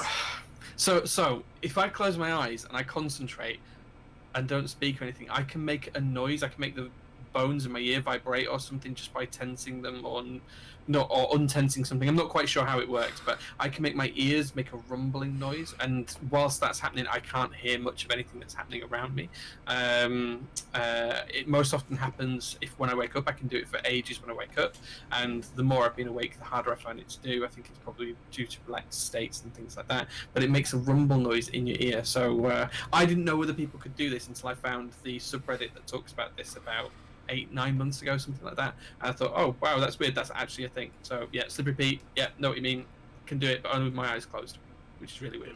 That's okay. Yeah, I'm a little new to that. Don't worry guys, this is a keyboard show, but sometimes you gotta talk about ear rumbling. Apparently I can roll my tongue. I feel like everyone can kind of do that though, right? That's not really like a talent anymore. Like, everyone does that. Langlania says he can crack almost every joint in his body. I can crack a lot of my joints too. I never would call that a talent, but I can even crack my sternum sometimes. Yeah, I can do that too. I can crack sometimes that, which is quite though. weird. It's pretty inconsistent. That's the only one that actually hurts. That actually gives me a bit of a pain when it happens, when it does go. But my neck usually goes. I don't know if you guys can hear that, but cracked a few times there. I can even do each of the individual knuckles, so I can do like the ends of my fingers all the way down. I do that. Yeah. I do that most of the show, like almost every episode. I just sit there and crack my knuckles. Yeah. Fair enough. Yeah. I think the cracking thing is an age thing. It's just as you get older, more things crack, more things move, and more things. Oh yeah, I get out of bed and my body is just like a series of explosions. Basically, it's pretty terrible. Hue, I'm probably not pronouncing that right, and I apologize for it, is asking, did either of you experience the sheer panic from everyone in the Key Cult raffle earlier? Nope, I was asleep. No, but that's because I expect there to be a lot of people entering it, because Key Cult, as we know, is one of the most popular board designers at the moment and has been for quite a few months now. It's not surprising. Key Cult and TGR, their products are gonna go like that. You open the gates and it's just a flood. So, not surprising at all. Geo asking, when are you replacing J with gasps so we can see which one is being fired? Interesting. No, we need to replace Brian, I'm afraid. Gasp and I have got a really good chemistry that works together, so yeah, I think that's the right way to do it. I don't know what you're on about. Maybe, I don't know. I haven't talked a lot with Gasp though. I would like to co-host with her though. It could be fun. You never know what kind of chemistry you're gonna get with someone on screen until you actually do it. So. Sure. Who knows? All right, Antonio Margheriti did sub with Twitch Prime there. Thank you so much. And he says Jay likes balls. That's very accurate for today's episode. Well, I didn't say I liked them. I just I'm pretty sure you did. The same thing. Chat knows that's exactly what you said. So you can't fool Twitch chat. I think there's a lot of artistic license being taken there. Yeah. Well, when you're a ball specialist, that's always what you think. 10 Strong asking a question that we actually get pretty often. Expected trends for 2020. Lots of keyboards will sell. Lots of key sets will sell. Wow. And I thought I was copping out. That's crazy. Let's see. Trends for 2020. I mean, gas come out was kind of the thing of 2019. What else was big this year, 2019? What were the other trends? GMK grew massively. I think that the opportunities for smaller boards has grown massively as well. I think high end sub 60% boards. I think it's definitely started. It's kind of started this year more so, but I think it's going to push harder next year. Yeah, I think we're going to see a trend for split boards as well coming back. We've started to see it towards the end of the year with the SP111 and the Doppelganger. I think that might be a trend that carries on into next year, or I'd certainly like it to be. So I think we've got the VEA the second coming next year as well. So yeah, I think split boards might be something else we see. I think we're going to see a whole raft of new linears, and I hope that we'll see a whole raft of new materials for linears. I'd like to see some UHM housings, actually. Now we've seen the stems, I'd like to see some housings and see how they feel and sound. To your point, Brian, earlier on, they're probably not going to change massively how much we see in terms of feel from when we lube them, but it might change sound massively. It might give us a switch that we don't need to lube. Who knows? That's what I want to see. I want to see an amazing switch that you don't have to open. That looks good, feels good, sounds good, has a great spring, is accessible and not terribly expensive, and you just don't have to lube it. Because I know obviously a lot of people in our community lube now. It's pretty commonplace. It used to be very much a more of an elite kind of thing in the hobby, but now almost everyone does it because of how accessible and kind of simple it is, admittedly. But yeah, I think the push for an actual good switch that doesn't need to be modified would be great. Stabilizers, same thing.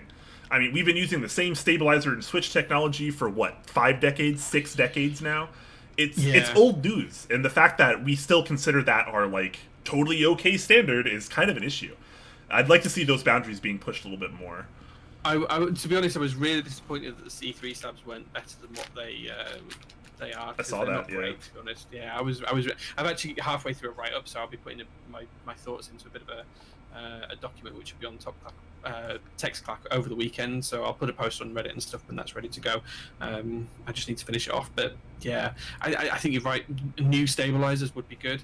Now, just in respect of that, I think we probably need to start looking at redesign. So I know Rama was going to do his, and they've gone back to the drawing board a little bit.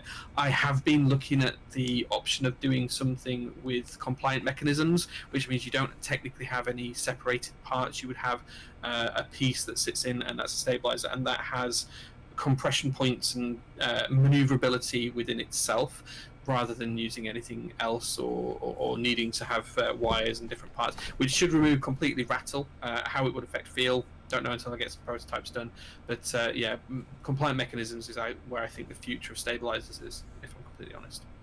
Yeah, definitely. Quick shout out to a couple subs that we did miss earlier, but now that OBS actually adds this mini feed event bar, I can actually go back and look.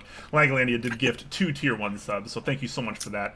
Iwane gifted a tier 1 sub to Dixie Mech. Very nice. Thank you so much, guys. Nice. And PMSing Chicken resubscribed tier 1 for 20 months and says, you guys rock. So thank you so much, guys. Greatly appreciate all that support. Thanks, guys. That's awesome. Thank you very much. Big thumbs up for you guys.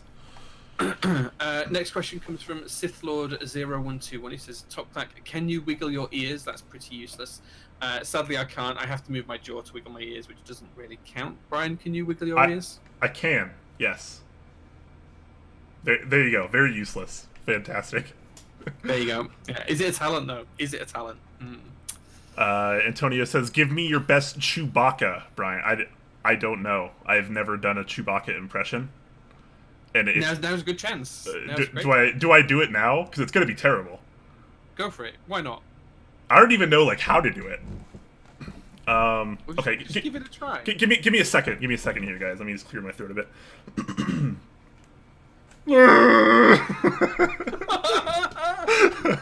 Excellent.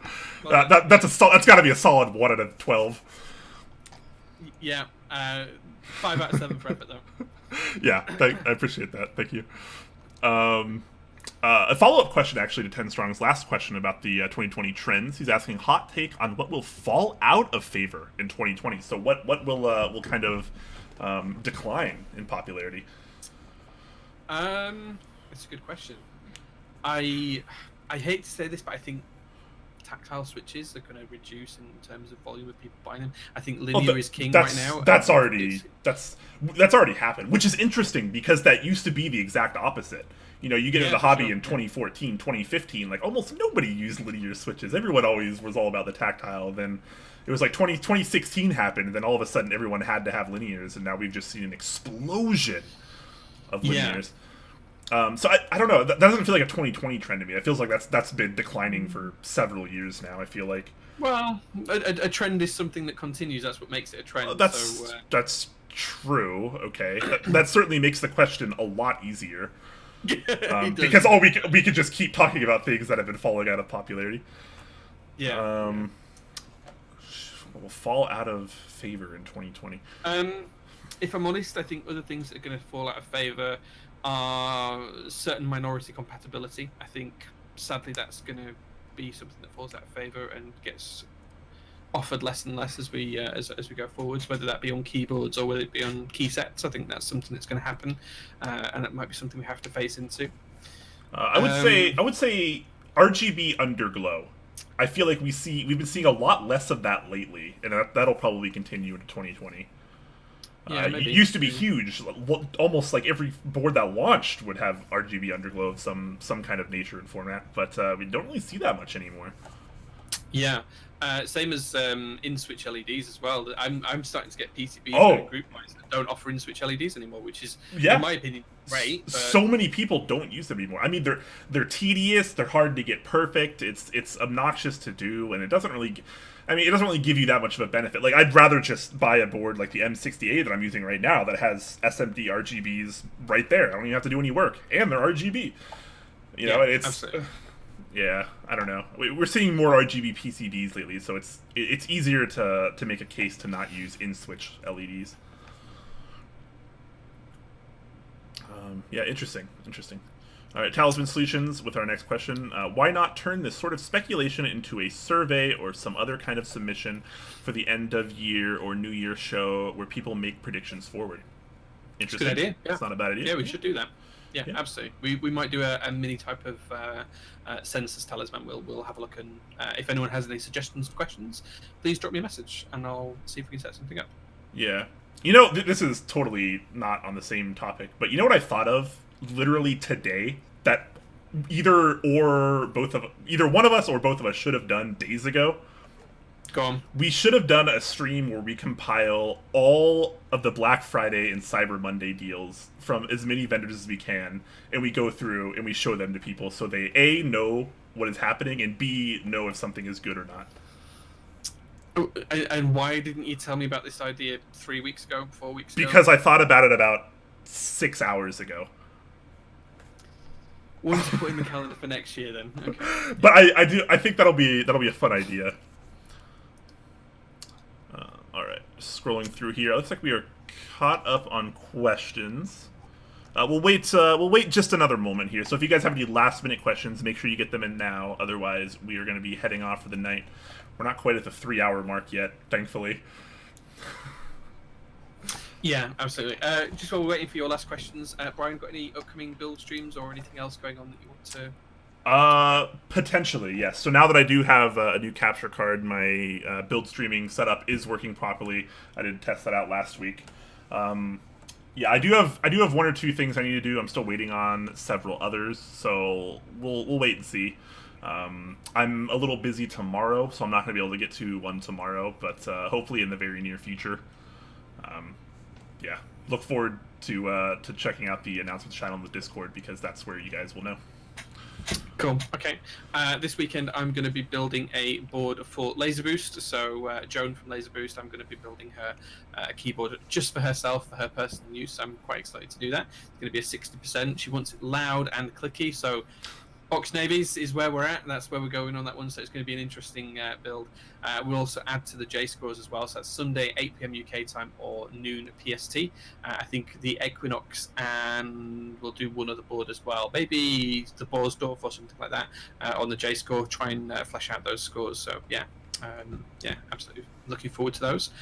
Ball in, boys, as well. Thank you very much for the 100 bits. Saying thanks for the show. No, thank you for the bits. That's very much appreciated. Thank you for watching two stupid guys talk about keyboards.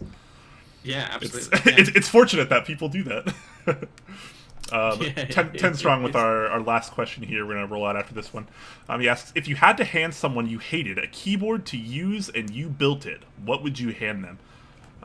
So does this mean you're handing someone you hate a keyboard to try to convince them to like keyboards, or you're handing them the keyboard because it's a bad keyboard and you want them to hate you?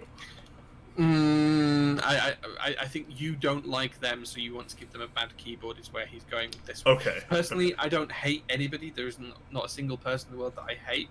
I maybe don't talk to some people or don't get on with them particularly, but I would never say that I hate someone. If there was someone I wanted to annoy, though, however, by giving the keyboard, I'd give them my Dora 67 because it's a great big pile of TOSJ. TOS. Yeah, I held myself. But yes, that's what I would do. The worst keyboard I can think of. Sheesh. Let's see. I'm not really sure like what a really bad keyboard is that I've owned. I mean, it'd probably be like an OEM keyboard, right? Like giving someone a crappy OEM. No, you have to build it, right? You had to build it. Okay. Sheesh. Yeah. Okay, that makes it a little trickier. I don't know if I've ever built a board that I disliked so much that I'd want to give it to someone I hated. I'm not cool like Jay, and I didn't get a Doro 67 to hate on because I knew it was going to be a bad board to begin with. Yeah, because that's totally why I bought it. Oh man, that's a good question. People are saying Gherkin. Maybe I don't think the Gherkin is necessarily a bad board though. A lot of people daily drive Gherkins. Yeah. Oh, Zorro Brown. Okay, there you go. Well, no, because that's an OEM. I was gonna say my Velocifier TKL was Zorro Brown's. It was I think it was like a $25 or $30 keyboard I got from Amazon many years ago to see how bad that cheap of a mechanical keyboard could be. And the board itself is actually not terrible, but the switches are like as bad as switches could possibly get. Like people make the joke of like MX Browns with sand in them, but like MX Browns felt amazing compared to the Zorro Browns. Maybe this is what we need, right? We all need to go and use a really bad switch for 6 months, and then anything we use will feel like magic because we're using something good then. Yeah, I mean, for me it would probably be a Plonk. That's not because I hate the Plonk or don't understand it, but it's because I think it's the only board I've actually built and then like proceeded to not really use it because I didn't like the way it felt. Because of the layout. That's fair. So I don't know. I feel like, I mean, again, I don't hate anyone either. I don't think, but if I wanted to give a board to someone that would piss them off, I think the Plonk would be a good way to start because they're obviously not going to be used to that kind of layout. With blank keycaps, right? Yeah, or like Dvorak or Kolmak or something, like something other than QWERTY. So you have to really get them going. And I'll put the Zorro Browns in there. I'll build it. Yeah. Workman or whatever that layout was that's just completely incomprehensible to me. Yeah, something like that. Absolutely terrible. All right. Cool. Well, that is it. Someone was saying raid apiary keyboards, so I'm gonna set us up to do that real quick before we actually head out because I didn't really think about that. I've already got it ready as well to go. So yeah. Oh, do you? If you want to do it, yeah. Oh, okay. Okay. Perfect. Okay, I will do it when it's on the stops on the finished streaming screen. I'll do it then. Yep. Perfect. Sounds good. All right, guys. Well, that is going to be it for our episode today. Thank you so much for joining us. We really do appreciate it. Shout outs to all of you guys that subscribed, that donated bits. Shout outs to our sponsors. If you look below the stream, you can find links to all of our presences elsewhere on the interwebs, including our Discord server, where we have lots of people and talking about keyboards and all sorts of other topics. You can also check out our YouTube channel, where all of the VODs are posted, as well as typing tests and other things of that nature. And yeah, come hang out with us in Discord. Any closing thoughts, Jay? No, I'll see you guys on Sunday for the build for Laser Boost. That's Awesome. going to be a good stream. Perfect. All right, let's head over to Gas's stream. We're gonna head over there. We're gonna rate her. We're gonna give her compliments, because that's what top Clack raids are all about. We're gonna tell her how amazing her hair looks today, even though I have never even seen her hair today. So fair enough. Usually with Nathan Kim, I'll go with glasses. Sometimes with hair. So we'll go with hair on this one too.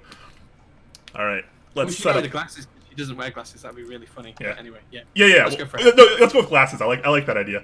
So tell her how amazing she looks in her glasses and all that fun stuff. So let's make sure to be wholesome while we raid over there. Cool. All right. Thanks, guys. Have a good one, guys.